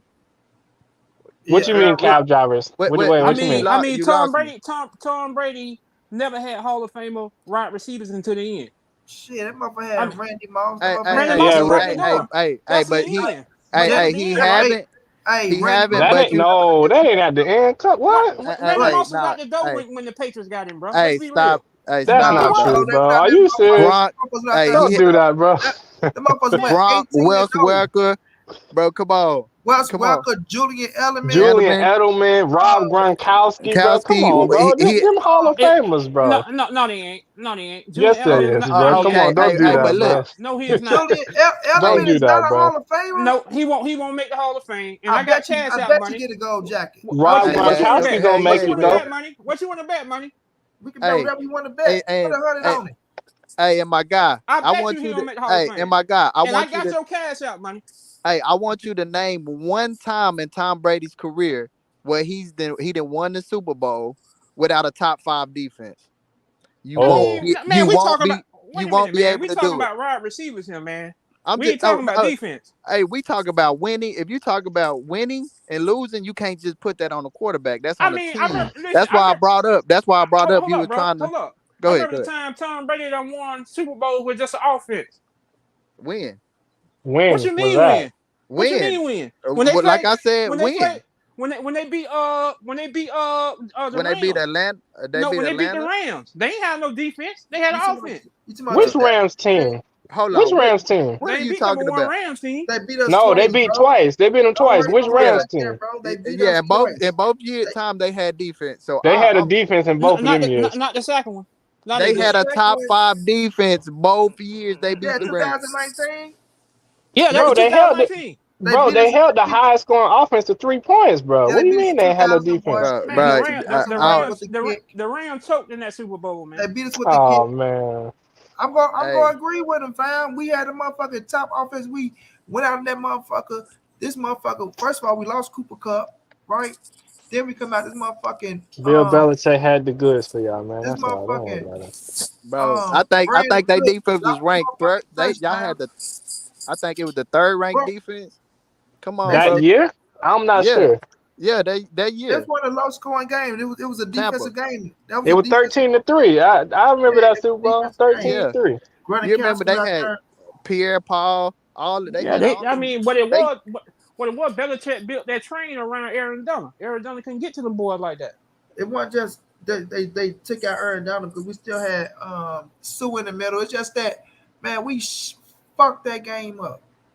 Fuck, motherfucker. Brandon Cook dropped the ball. Then hey, bro. Brandon Council with that motherfucking catch, man. How the It, fuck it was the quarterback. sound like? Oh I yeah, just Jared Goff played like a bitch, and then That nigga. it was I Sean just think McVay McVay didn't made coach the stupid same, ass bro. calls. Yeah, He he didn't coach the same, man. No, made stupid ass calls, Belichick but outcoached that boy, man. McDaniels, yeah, all but them boys, they triple team. we learned from it though, baby. Because who the Kings right now? Shit, we ain't gonna That's talk true. about that. Yeah, but Bro, Belichick did outcoach our ass in that Man, the game. Bengals, But the Bengals made a rookie mistake, bro. You know hey, that. hey, let me tell you, we The made a rookie Bengals put mistake. their faith in a rookie. They made it ain't that they put their faith in a rookie. And It's what just rookie? we got that thing, fam. That rookie mistake from the Bengals. Them boys know. Listen, bro. I know Aaron That, Donald was coming on that play. He that knew was it. his second year though. That wasn't no rookie. But I'm just saying that was a rookie mistake. But hey, I mean, everybody makes mistakes. Like, but we're not gonna say that was a mistake. That was the play they called, and Aaron Donald came and got that motherfucker. Period. Man, you don't make no play like that when you know that train coming. Hey, Man, you pussy. trying to do whatever you can to get that yard, bro. I think it was like 4th and 1 too, man. That was a hell of a stop, man. You got to just give that man his credit, bro. That was a hell Not of a just that stop. Aaron Donald back-to-back plays. Yeah, that was a hell of a stop. Back to back plays. That And you defense know he just was turned coming it on. again. I never understand why Joe Mixon wasn't in the game because that would have been an easy little swing pass to get that little yard and a half. I'm just like, bro, like, You can say it could have been easy. It could have been the same. They probably would have stopped Joe Mixon as well, fam. Hey, We don't hey, know money. what would have happened. Hey, money. You think AJ get them belts back? no. I said this, fam. If he come out, it might. if AJ come It out might. there and if he fight to his strengths, even though, like I say, when Usyk can catch his ass on the chin, his ass get a little wobbly. But if he fight to his strengths, bro, and put the pressure on Usyk, he gonna give himself a good chance. I still favor Usyk, but if he sit up there and try to box that man again, but with him being with Robert Garcia, I think Robert Garcia gonna try to make him fight to his strength and make his ass go forward. If he go forward, he put himself in a good position, bro. You know what I'm saying? I can see it. But if he sit up there and be stagnant again and try to box like that, then Usyk just go beat his ass again. I think they're gonna get him the gift. You think they're gonna just Uh-uh. take it from him? Yeah, I think they're gonna take it and get back I'm to gonna him, say man. this: they want that Fury and Joshua fight bad as fuck. They want that fight bad. Yeah, They want that fight you know what I'm bad. saying? And I think Joshua beat Fury, man. I No, do. hell nah. I think think Joshua so. beat Fury, man. I I'm don't. telling you, man. I've been saying that for a while, bro. I've been this saying is it for a while. I this think is Really? why, Joshua beat him. I've bro. been saying it for a while, bro. That I This the think only Joshua beat reason. Fury. This the only reason I don't. It could happen, but it's the only reason I don't see it is because Fury is a big conditioned man. Joshua be gassed out. He be getting gassed too He fast. do. Yeah, He but I'm gonna do. say this. And if he Joshua can has knock him, I don't know. I don't think so. yeah, Cause I'm gonna say this. He Joshua, has the speed. Joshua That's has right. the speed, and he has That's right. he has the size. Like you see, Wilder, we try to lean on Wilder. I think Joshua has the speed and the size to catch Fury. See, Wilder don't got no legs, man. Wilder He don't got little no chicken legs. I agree with man. that. That's I agree with that. if Fury He lay don't. on him, that was tying Wilder out. See, that ain't gonna happen with Joshua. Yeah, but I'm gonna say this though. Like I honestly believe this, and this just my beliefs. Wilder knocked Fury ass out in the third fight, and he knocked him out in the first In the fight. first fight, yeah. But yeah, he did. when I look at Joshua, I just think Joshua, he do gas. I will say that, but I just think he got the speed to catch Fury ass. I think he got the size for us going forward, right? And that's why it go back to him going forward. As long as he go forward, bro, he has success in his shit. He be having success, but once he out there, he be trying to show that he got skills and do all that other shit. That's when he play down. He play himself down. Yeah, I got Joshua. I got Joshua beating Fury, and I got him knocking Fury out. And I'm gonna say this in that. I'm gonna say this That's in that. gonna be his only hope. I'm gonna say this in that Usyk fight. Like Roe Boy said, if that boy moved too much, if what's his name, if Usyk moved too much, fam, and the rounds be close, they giving that shit to Joshua. They giving it to Facts. Joshua, man. Tell All you, that they was want- going they want over that there, money. all that was going over there in them countries. They gonna get that to Joshua, bro. Yeah, and they want I can that. see that. I mean, I could see that. I mean, I just think when you look at it, I just think I don't know that the even those rounds, I don't know that they're gonna be close, They bro. were trying to fuck Wilder out of his rematch to make Fury and Joshua, bro. They understand That's true. like the money that shit can bring in if they can get that motherfucker, bro. They gonna try to do that shit. That's what they gonna do. And you know how Joshua gonna come out and fight? He gonna fight just like he fought Louise. He gonna steal rounds. Mm-hmm. He gonna fight him scary. Watch and see. All you I gotta do tend is to think all you gotta Usyk do gonna is stop him, bro. all you gotta do is make them motherfucking rounds close. If you make them rounds close, they giving that shit to Josh. And that's why I said I told motherfuckers what I say last night, just put the money on Joshua. Put the money on Joshua gonna Joshua, win yeah. that fight, man. Put the money on Joshua, bro. Money. Me and you was talking about this last week. I was saying shit. Joshua after every loss, he done made an adjustment and came back and won. He only had one loss, right? Two. Well, two. I mean, this only a second rematch though. So I mean, you said like after every loss though. But, Yeah, like, he lost two. No, he lost to Ortiz. Not Louise. Ortiz. Louise and Usyk. Usyk, yeah, I'm telling you, dog. That's all you gotta do is make that shit close, bro. As long as you make it close. I just But that tend first to fight, he think. shouldn't even lost, man. I don't know where his mind was because he had that fight. I don't think so. I just watched it last night, bro. I saw it way differently, bro. I but just he thought. not boy. I mean, if Joshua would have kept his mind in that fight, he would have won that fight, man. I mean, boy wasn't doing no hell of a stuff to Joshua. Joshua was just like he was confused about something. He was very confused. The Andy fight. Yeah, the Andy fight. Bro, when he got Oh, his ass Andy. dropped, Oh, because yeah. he dropped, remember he dropped Andy ass. Dropped him. Bean.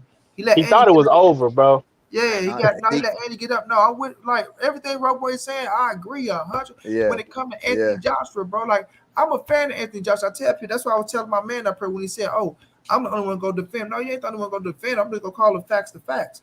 But you know, when he dropped Andy and then Andy dropped him back, his ass just got, I think, bent over in the U.S. right, and then getting dropped like that. His ass just be like, God damn, every time.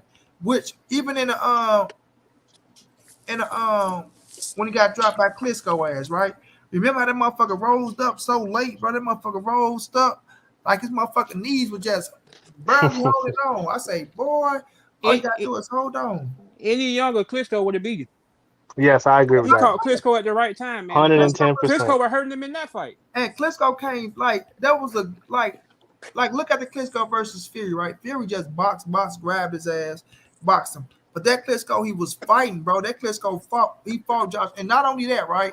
They made Klitschko learn from just grabbing motherfucker. Like, nah, we gonna stop your because Klitschko used to hit your ass, ba boom, And grab. then grab you. Yep. Motherfucker hit you, boom boom, grab, boom boom. He did Brian Jennings like that all night. Tie Yep. you down, and then bam, you knock your Yep. motherfucking ass out. And that Joshua fight, they're like, motherfucker, you got to fight. We ain't fit. And he was having success against Josh. And like I say, you said a younger Klitschko, he would have knocked Joshua ass out, bro, because he already had him hurt. But he didn't when he had him hurt, he didn't have the stamina to go get on his ass. To finish him, yeah. Yeah. When he dropped him, he was still like, shit, I dropped this motherfucker. But That was a great fight. That was a great fight. Yeah, that was a great fight, man. That was a great fight, bro. That was very entertaining. But Father Time kicked in on that one. It did. It did. Bro. Very entertaining, but I just think Usyk gonna probably end up. I think Joshua. I think it's gonna be. I don't think it's gonna be competitive, man. I don't, man. Like I have this. Usyk is not winning this fight. Like, you can forget it. Knocking him out, bro. I think he's gonna stop him, bro. I don't think knocking him out, bro. You can stop a Usyk dude without knocking him out, bro. I think yeah, but he don't be aggressive enough. Like even in the first fight, right? I seen it when he hurt AJ, and he's seen it, but Usyk is not that aggressive fighter where he's just coming forward to beat your ass. That's right. Like that. Facts. You know what I'm saying? And every time he hurt Joshua, he got off him. He laid Yeah, off. he saw he want to use his skills and step away because he understand that this dude is bigger than me. And it's that heavyweight power, yeah. Yeah, so like he do that, but don't get me wrong. If he hit him and clip him, he'll try to jump on him, but he ain't out there just trying to. Like he did Tony Bellew. I ain't think he was gonna stop Tony Bellew. It just kind of happened like that, and I think the same thing with this Joshua fight. I think it's just gonna kind of happen. I don't think he gonna go for it. I don't think it's like one of them things where it's like he gonna be aggressive to find a knockout. I think it's just gonna come to him because I think he gonna set traps and allow AJ to come to him, bro. Because that's what I saw a lot of the first fight was that he set a lot of traps and allowed AJ to come to him. And you know what I'm saying? He was just outboxing AJ. You know what I mean? AJ just ain't had no answers for him. So, like, I think a lot of that's going to come down again in this same, No, I you wouldn't know, say in he the got second I ain't gonna fight, say bro. that because I ain't gonna say That was a close fight. Yeah, because when I seen AJ, I thought he tear was that outboxing shit, shit out of him. I don't think it was like I seen AJ when AJ started putting the pressure on, he started tagging his ass, bro. And when I seen Anthony come back, he tied it up, Bob. He pushed his ass back. I said, okay, now it started. I think it was like the 8th round where I felt like it started over the last 4 rounds that was the side of the fight. The last 4, and the boy started outboxing Joshua because his ass started sitting still and shit. But yeah, I didn't see him just dominate. I seen Anthony Joshua come back, tie that bitch up when he was putting the pressure on his ass, and I still thought Joshua was gonna get him, but he stopped going forward. He just started trying to box and stopped going forward. So I think Robert Garcia. being the trainer that he is, and when he's looking at the fight and he goes tell AJ, you have success when you go forward, man. You got to fight your game. You got to use your weight, and you got to go forward and get that motherfucker, bro. And I think he gonna go forward and get him. I agree with you. I think AJ win this fight. Yeah, I think AJ win this fight, man. And if he don't be careful, I think AJ knock him out.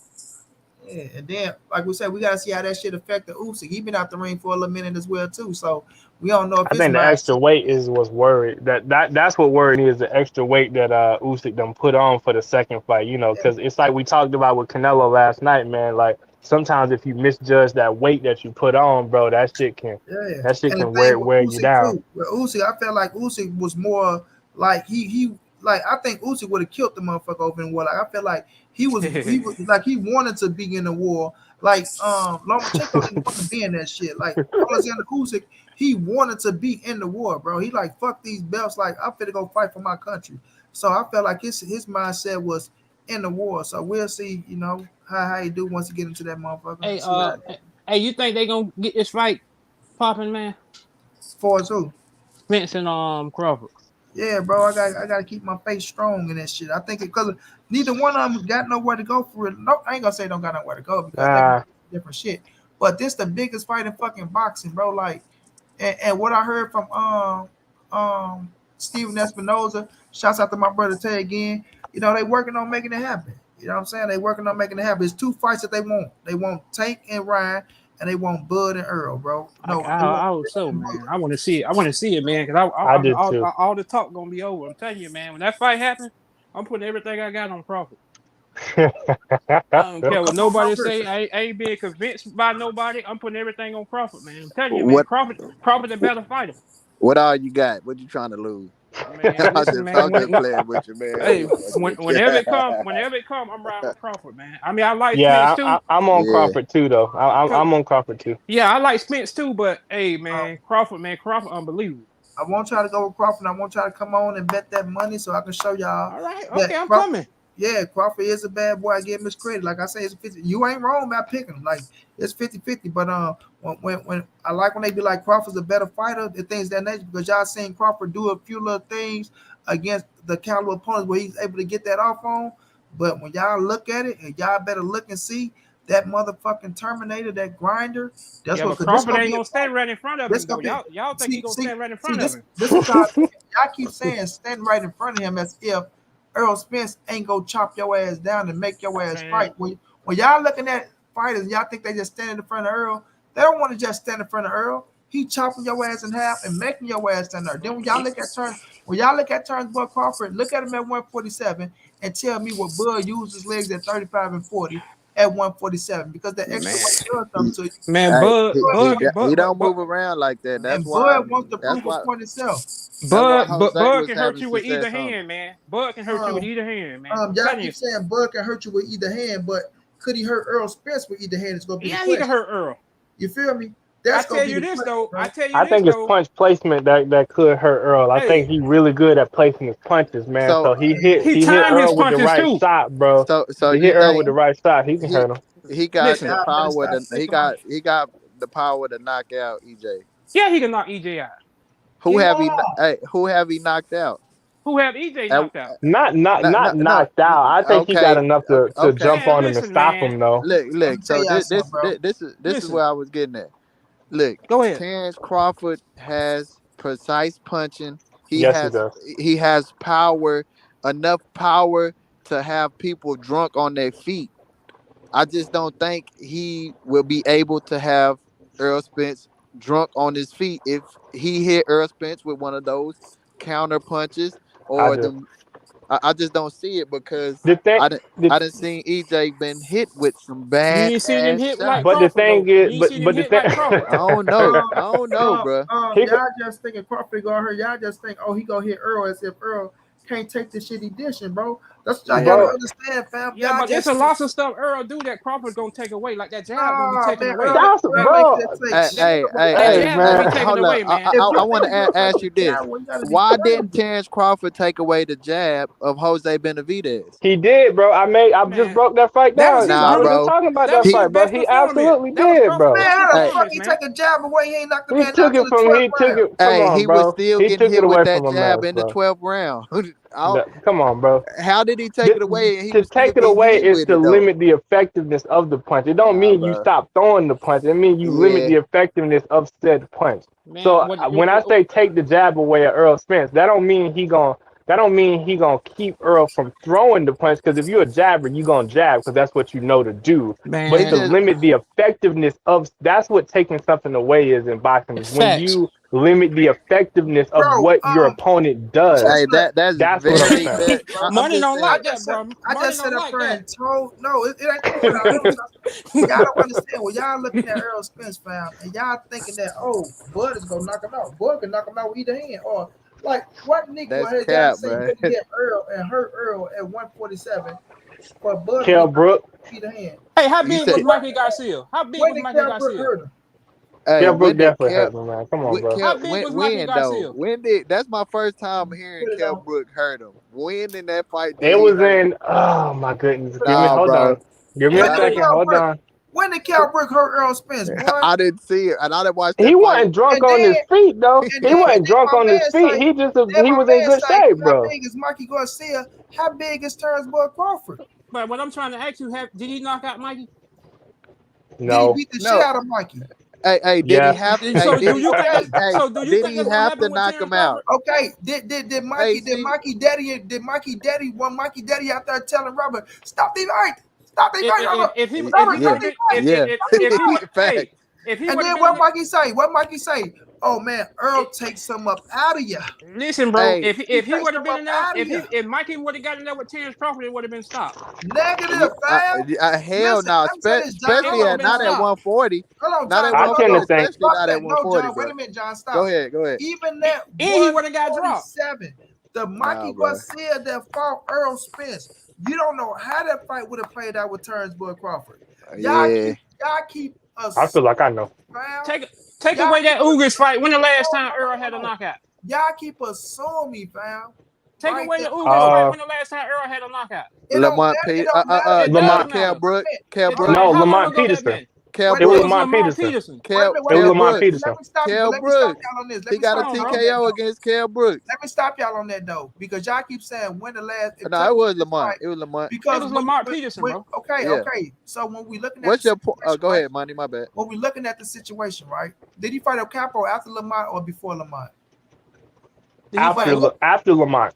Lamont was his first title defense. Right. So it doesn't matter. But when y'all be like, oh, who Earl fought was Sean Porter, Danny Garcia, Dennis Ugas, right?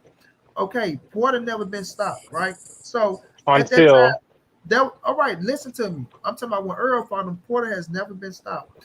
Right. That was the best Showtime Sean Porter. I just broke that down to y'all. Danny Garcia has never been stopped. Mikey Garcia has never been stopped, right?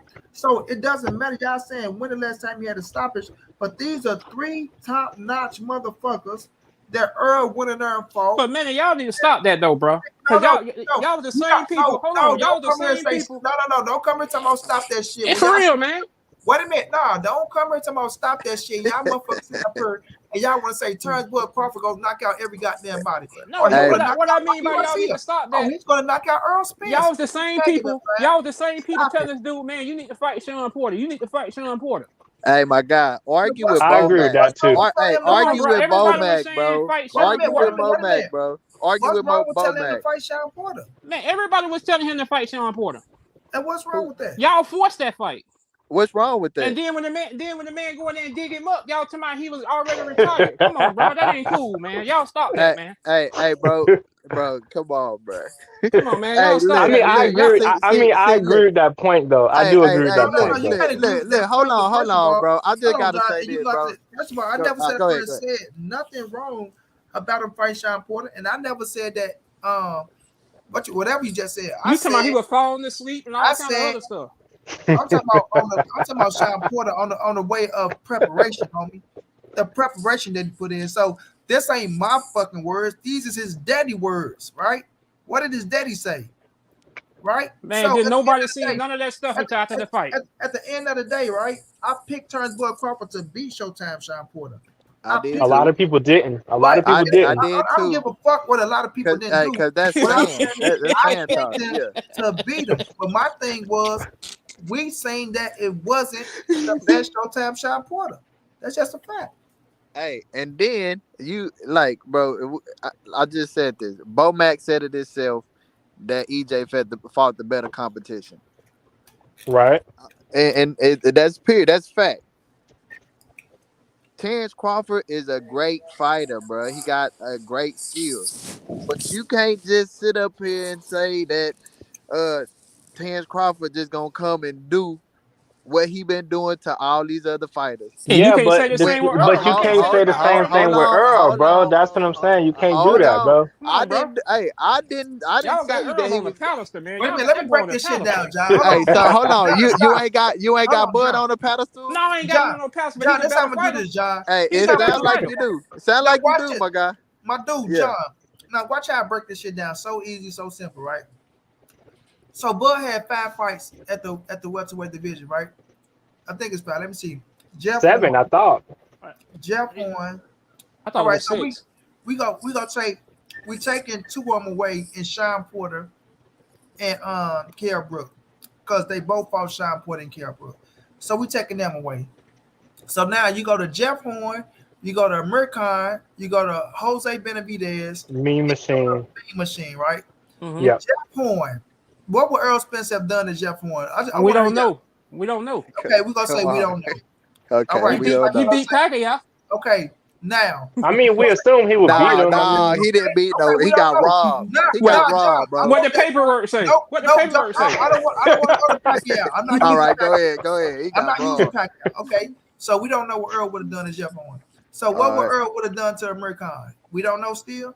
No, he would have knocked Miracle out. That's the Okay, last so show. when Earl told you he beat the shit out of Jose Benavidez in sparring, what would he In his done to Jose videos. Benavidez? That's that same Jose Benavidez. We don't know.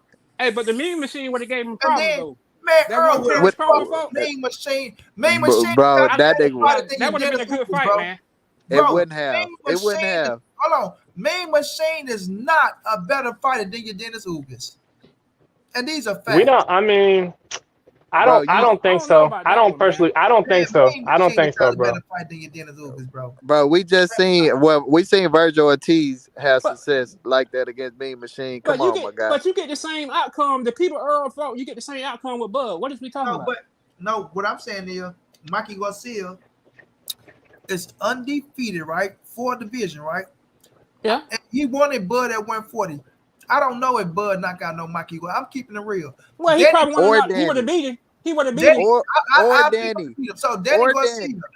right? I don't know. Look, I would have picked Bud to beat Danny Garcia, but I don't know. I if would have he picked him to knocked out stop. Danny I Garcia. would have picked him to. I would have picked him to stop. You Danny. would have picked him to split stop. Bro, Danny. come on. Come Nah, stop. bro. Come on. I'd have picked him to stop, Danny. And Like all I I'm said, saying, see y'all, but see, look, this is the thing. y'all though. looking past a bad man, That's the man. thing, though. When it come to Bud, y'all want to put y'all. You gonna tell John we putting Earl on the pedestal, but when it come to Bud, y'all act like y'all not putting Bud on the pedestal. Y'all got him stopping. every Because guy. you keep hollering this machine. Where's this And now- machine at? Now he's What gonna machine? Earl with either I hand. mean, you He talking got- about But a the man. thing is, I done heard y'all say if Earl would have been 100%, he would have stopped Danny. So it's like, Facts. I done heard like that I too. done heard motherfuckers say that, bro. Like, you know what I'm saying? Like, come on, No, bro. I ain't heard Who money, you heard but I say done that, heard it Chess? before. Cause y'all, all you boys, man. Like, I done heard Keon say it for sure. I done heard Knockout say, y'all say, oh, he was only 65% against Danny, and look what he did. And Hey, and I'm bro. not taking nothing away from him for the Danny win, because that was a really good win. He beat Danny the most convincingly that anybody ever beat him. Hey, but Manny, can I ask you a question though, Manny?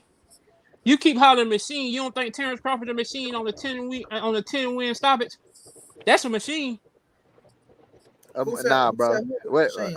you I'm talk. just saying, y'all keep hollering Earl this machine and all this, man. I mean, No, I Earl said- good, but Oh, never I said don't Earl think was nobody said machine. I said Yeah. Earl Spence is a robot in the ring. he It's a hard. monster though, bro. Don't get me Yeah, wrong. it's He's a hard. hey, I monster, tell you bro. this though, he Hold better not on, drop it's that hard for you mouthpiece. to get. It's hard for him to get him off his game plan. He better not That's drop what- that mouthpiece with Terence Crawford. Hey, let me say this real quick, bro. What up, though? Look, What's going on, bro? Cause I figure we get up out of here too. But go ahead, Khalid. Let me say this real quick. I'm not into triangle theories or nothing like that. I just want to say this. Terence Crawford is a beast. He's a monster. He's a dog. He's one of the best. But you ain't never seen Terence Crawford hurt nobody like you seen Errol Spence hurt people. Oh, never come on, bro. seen Stop it. That's facts though. That's facts though. Hold on. What you mean? Can you elaborate on that a little bit? Can you elaborate on that a little bit? You ain't Because I don't know what you mean. You ain't seen Terence Crawford retire people, break people bones, none of that stuff. You ain't seen Earl that. ain't never retired nobody. Earl retired. Mike Garcia retired. Man, Kell Brook was already broke up, man. What what's his name? What's No, your no, he wasn't. No, he wasn't. No, he wasn't. So No, he yeah, wasn't. with Triple G. He With was all, Triple G. he come on, bro. Stop So- it. He wasn't broke up. He So- broke. so- Come on, You bro. better not give Bud no Hey, credit. hold on, bro. If Kell Brooks was broke up already, what? Why was he didn't have no problems from that eye? I see what y'all gonna do when Bud stop Earl. Y'all gonna have excuses for Earl. Watch and see now. Bro, if he stop Earl, I'ma give Bud all his No, you ain't. praises, bro. Now y'all ain't. Y'all gonna have excuses. Yeah, for bro. him. Because hey, bro, look. Y'all gonna I'm do the not Wilder thing a again. Y'all gonna do the fanboy, bro. Wilder thing I again. look, bro. I'm not a Get up off the Wilder fanboy. now, boy. Man, Cut y'all it had out. y'all I'm had not a too much fanboy, shit on bro. Wilder, You man. talking about Earl and Bud? Ain't got nothing to do No, with Wilder. because We it's gonna on be Earl the and same Bud. thing again. Get off Bro. from Wilder. We on Earl and Bud. It's gonna be I'm the not a- same thing again. Bro, Watch. I'm not a fanboy, bro. Let me ask you this, homeboy. Who retired Sean Porter? Was it Earl or was it Bud? It was Bud. It was Bud.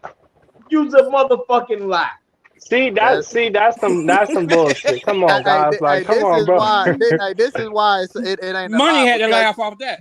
Hey, this is why it ain't gonna a lie. He was thinking about retiring before the fight. If he didn't get the Terence Crawford fight, he was gonna retire. If y'all know this dude was thinking about retiring, why was y'all pushing that fight, man? Hey, because it's a fight to see. It's a good fight to see. I don't want to pay my money on a retired boxer. Bro, come on, bro. Let me tell you why I say that. Because if that man would have beat Bud Crawford, y'all wouldn't have said none of that. Hold on, bro. A lot of y'all had him up in the fight any motherfucking way. I did. I had him up in the fight. Hey, y'all know that man be listening to this. So he couldn't be that. He couldn't be too far off. Let me say, y'all gonna put Errol in some serious trouble, man. Man, let me say it. Hey, man. All I'm saying is both of them are good fighters. Just both bring that of them money, is good. boy. Hey, both of them is good fighters. Errol Spence then fought better competition. Look, he done fought better competition. How many fighters have you seen retire at the post conference? Bro, I don't know what you mean by retiring, man. Cause I don't get it either, bro. Yeah, I don't know what you mean, man. Cause I don't know what you mean. Cause Errol ain't never retired nobody, man. All right. Look. I don't know whether you drinking or you trying to throw jokes. You say Errol ain't never retired nobody. No, he haven't. Hold on. What Mikey Garcia just said when he retired, and not only that, but then Sean Porter retired at the post conference, bro. Right there. Mikey retired because he couldn't get no more fights. That's cap. Nah, he could have got more fights. That's cap. He could have got more fights. He said after fighting Errol Spence, it did something to his career. Didn't he say because they went in there with all that false confidence. Shit, hell yeah, I would have just had my confidence too. That shit. Hey, what happened after Danny fought EJ? Nothing. He just fought, bro. He went up to 154. Look, and finna go become a 3-division champion, bro. How long ago was it? What you mean? I don't know. How long ago was it he fought? Bro, he didn't retire him, bro. So if that's your point, then you got to move off that point because Danny's still fighting, bro. He retired him, bro. What I'm saying is, after fighting EJ, I be listening to y'all sometimes how y'all. Hey, look at Ugas. Look at Ugas. Bro, hold on. Let me go back to your point. Hold on. Let me go back to your Danny point, bro. Because when you say, did Danny look any different to you coming back from that loss? Because hell, you know what I'm saying? Like, you trying to say he hurt people, he retired people. Danny looked fine to me. Danny looked fine to me. They know damn well Danny looked like the same goddamn fighter. He did not. He ain't look worse. He damn sure ain't look worse. So what we talking about? He looked better. He looked better than me too. But now y'all will frame it like he don't look the same. He didn't look good against Benavidez. Bro, it was only Benavidez. Hold on, bro. My point being that go ahead. Nonsense. Hold on, John. This is nonsense. Earl whooped Danny, and look, I don't mean to crack no jokes, and I know it's a serious matter and all that. But boy, Earl put Danny ass into depression. Earl put Danny ass into a motherfucking. Earl put his ass into depression. Look, he put Danny ass into depression, just like he whooped Kell Brook ass. Kell Brook did the same shit. He went into a drinking and depression mode too. But y'all sent him like Bud when it did the same thing. I don't know, but look, bro. I give Bud his props, bro. I ain't finna sit up here and say what Bud would. I want to pick Bud. I want to pick Bud to beat Danny. No, I ain't finna sit up here and laugh about that. Hey, man, all I'm saying is you got your reasons for why you think Bud will win. Facts, I got bro. my reasons for why I think I agree with you. That fact. I'm not fit to sit up here and hate on Bud because I think EJ's going to win. I'm not going to sit up here and say anything negative about Bud because my prediction is EJ is going to win. But it's people out here that'll be like, now Bud going to come in here and dominate. EJ ain't fought nobody and all this shit. I ain't gonna do that, bro. I ain't a man. I think it's fair to say. I'm gonna say this though. I'm gonna say this though. Bud is a bad motherfucker, and I really think that with some flash knockouts he be having, maybe if Errol can walk through that shit, Bud is in trouble. You know what I'm saying? So what if Bud walk through Errol? Is Errol in trouble? Hell he gotta be. You answer your own question. You answered your own question. Bro, he just asked me a question. Fuck yeah, Errol is in trouble if he can't walk through the motherfucking shots. Hell yeah, Errol is in trouble. It all depends on it all depends on the hurt Errol like he hurt these other guys. If he can hurt Errol like that, Errol is in trouble. Because Bud is You the gotta best. be. Bud is Yes, the he best is. boxing dog. I'm not. Yes, he is. Yeah, if he get Errol hurt, he gonna finish him. If he get Errol hurt, he gonna finish him. Period. But if he can't hurt him, if he can't hurt him, if he hurt Errol, I'm man down all day. I don't know about all that. If he get Hey, hurt, but you know what though? But you know what? I think he gonna catch Errol with something Errol ain't gonna see. That's the point I was trying to make early, bro. Like you get hurt more with the shot you don't see, bro. Like he gonna be in there trying to put them combinations out there, bro, and Bud gonna catch him in between punches, Bud bro. can switch that shit up quicker than Errol can, man. Hey, look, I think that Terence Crawford can hit him in between with some shit that he ain't gonna see, but I don't think it's gonna be able to do shit to EJ. Listen, y'all Errol fans, but think about this. Do you ever see an Errol fight? Sometimes he get confused. I done seen Crawford get confused. I done seen confused by who? Many times. When he was getting punched by Mean Machine, he looked confused. Stop it. Bro, I put this on everything. He looked confused. What do you mean when Errol fight he get confused? What do you mean he get confused against who? He does get confused. He like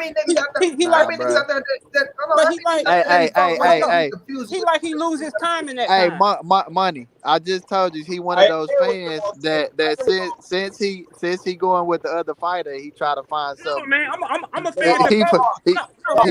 No, you ain't. You trying to find something wrong with the other fighter to say. No, bro, I'm a fan to both. I'm a fan to both, but I feel what you're saying. I feel what you're saying when you say Errol get confused. I feel what he's saying. You know what I'm saying? Because Errol, I don't feel what I haven't seen him confused. What do you mean? He has got confused before. Just tell me when he's been confused so I can understand. Let me explain. Errol be so focused on his work that he's not even thinking about nobody else. But you know why? Because them shots ain't doing shit to him. And if Bud can't hurt him, then it's gonna be the same shit, and he's gonna destroy Bud. If Bud can't hurt him, I think he's gonna destroy it, but I got you. Yeah, I just think both of them. Like look, I'm not saying that Bud cannot win the fight. This is my thing.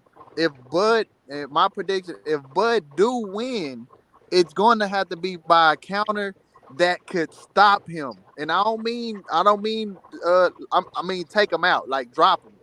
It won't be one punch though. Like it's not gonna be a one. I don't see it happening that way. It won't be a one punch knockout, bro. When we look at that Bud fight, bro, Bud get the stoppages late, bro. He get a lot of stoppages late. So but he ain't gonna fight like that with EJ. Hold on, he breaking a lot of motherfuckers down too. Then he get him up out of like Errol breaking motherfuckers down to get him out of. But people keep talking about like Bud is going out there with Deontay Wilder power, just knocking Tank. Out.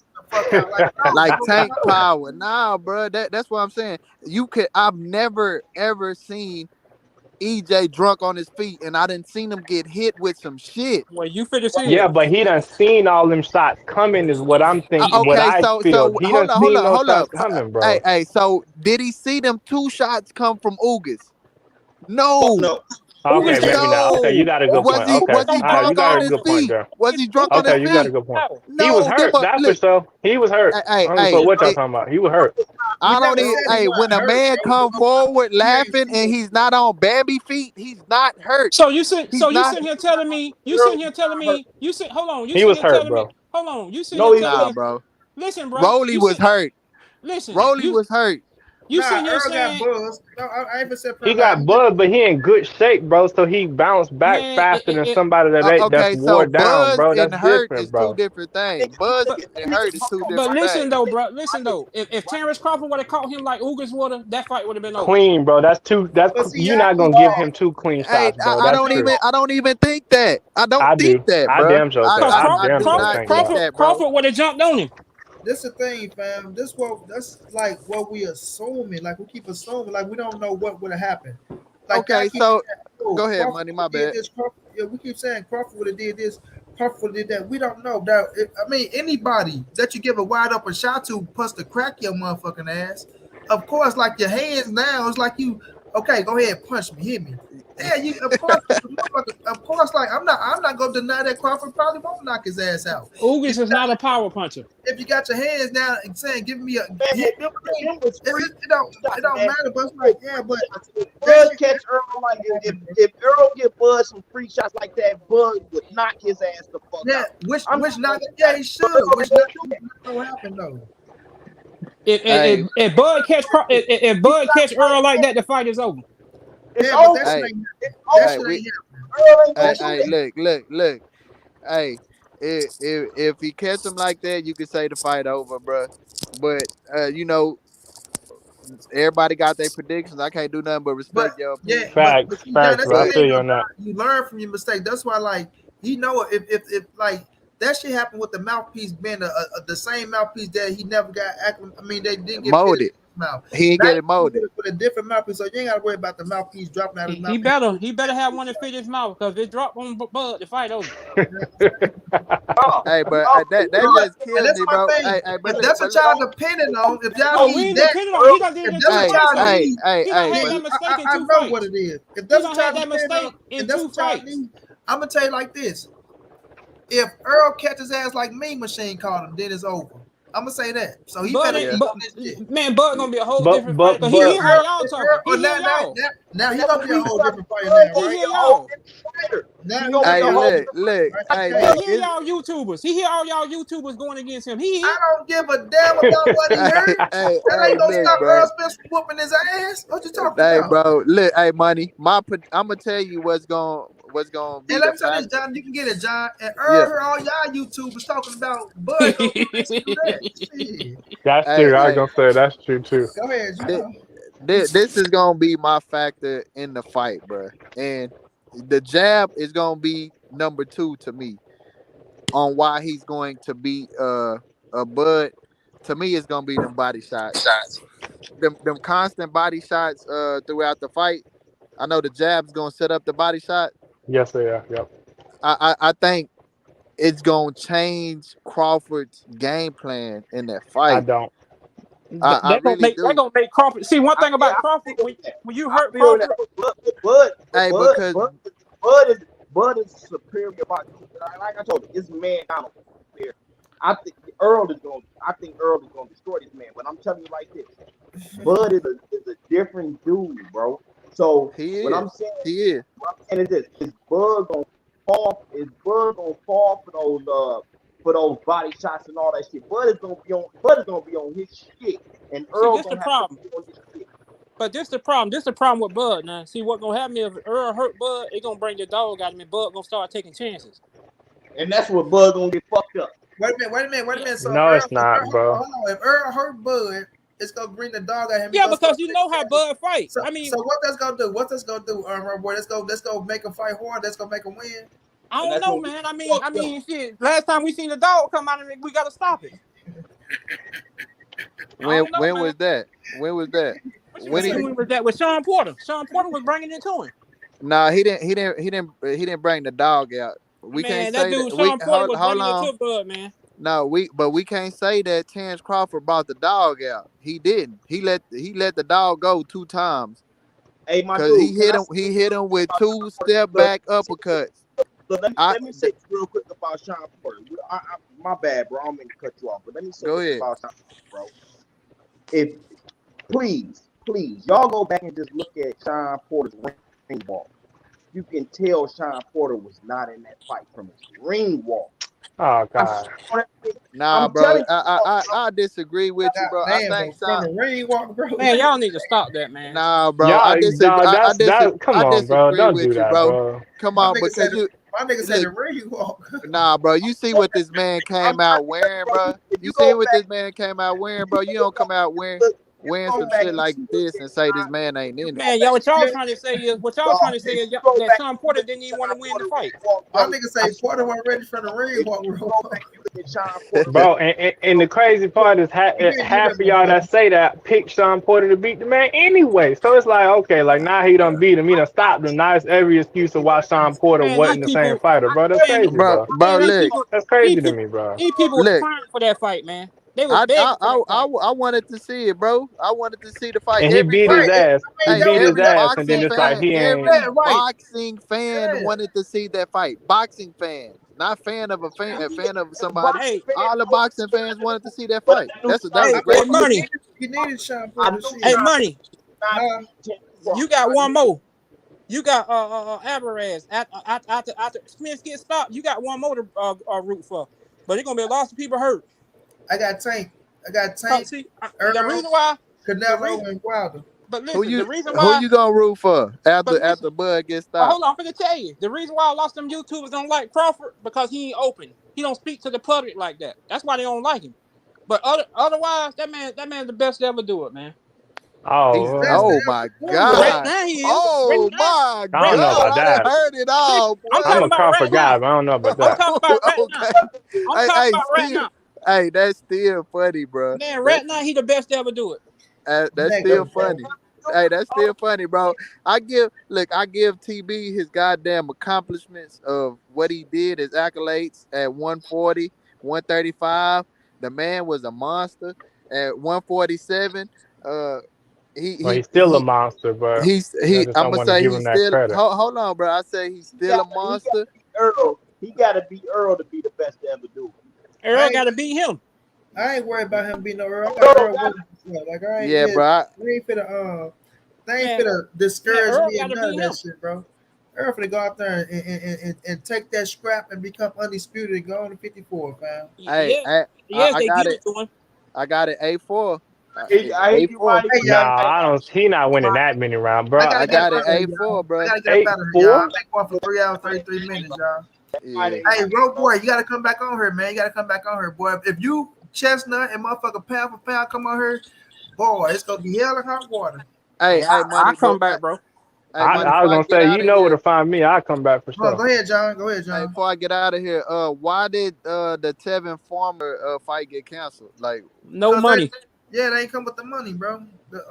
Man. I was like, and then not even that shit. The boy Lorenzo Simpson truck, he couldn't even fight because they didn't want him to use a certain glove, so they wanted him to change his fucking gloves from grants to some type of shit, man. That shit was just so fucking fucked up all around the board. That was some of the most ghettoest shit I ever seen in my life, man.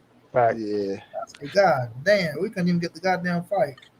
Yeah, that but was I'm gonna be a finna good little strap too. Maybe for my $30 too, man. People hit my $30 twice. I'm finna go get up out of here. You know, I got EJ winning. A4. Aaron Rodgers the best quarterback in the league right now. Dallas, they might make the playoffs, even though they're that's not my gonna favorite make team. it. Finish Even though third it's my in their favorite division. team. Man, they lost all their damn receivers. I know it, but y'all go like and subscribe to the channel. All right, Money, I'm out, man. Taking it all. No doubt, bro. The Browns, Deshaun Watson coming back and I'm just bullshitting. Detroit Lions taking it off. Yeah, you still playing. That nigga did better when he said the Browns, huh, bro? Yeah, he don't went from sugar to shit. You're right. And I'm gonna give a nice little speech about the Browns. Yeah. Look, the Browns though, bro. Look, the Browns got a good defense, and like Deshaun Watson come back. If they go get Jimmy G to hold them over until Deshaun get back, they can make some little noise. Brissett can hold them over, bro. No, they gonna need a Jimmy G. Brissett they don't need him, bro. They gonna need a Jimmy G. He can clock man with that defense they got over there. Yeah, I don't see Brissett doing shit. I like him, but nah, ain't gonna happen. But give me some last words, Master Khalid, bro, before you get up out of here. Oh man, you know it was good. It was good chopping up with you brothers, man. You know what I'm saying? I fuck with y'all. I fuck with Bud in the ring, man. He's one of the best to do it. I got EJ as man down over here with win, lose, or draw, man. And Monty, you know you my dude, man. And that's what it is. Sir. Yes, sir. I'll catch you on the rebound, my brother. Let me get some last words from you, bro, boy. Man, you know you already know how it is. You got my cash out where when that fight happened, I'm coming looking for you. Yes, sir. And I'm betting a stoppage. Oh yeah, come on back. Come on. We gonna put up whatever you want to put up. All right, bro. I'm gonna catch you on the Xbox later. All right, champ. Chestnut, give him some last words, bro. Hey, man, 26, you just been sitting your ass and ain't saying nothing. Right, facts. Nah, man, it was good chopping it up, man. You know, like, bro, I'll come on whenever you want me on, bro. But you know where I sit, man. Terrence Bud Crawford and that. And once they sign it, bro, I'll be on here a lot more, bro. I No doubt. argue with whoever they want, bro. No doubt. John, you knew to get your ass up off here before you said that silly shit. So I do got Arizona winning y'all division this year, don't mind. Yeah, Hollywood Brown for to get his ass smacked down. You know what I'm saying? But I appreciate everybody for rocking out with your boy, man. It's been love, y'all. I gotta get up out of here. I check y'all out tomorrow, man. Y'all have a safe night and y'all be peaceful, family.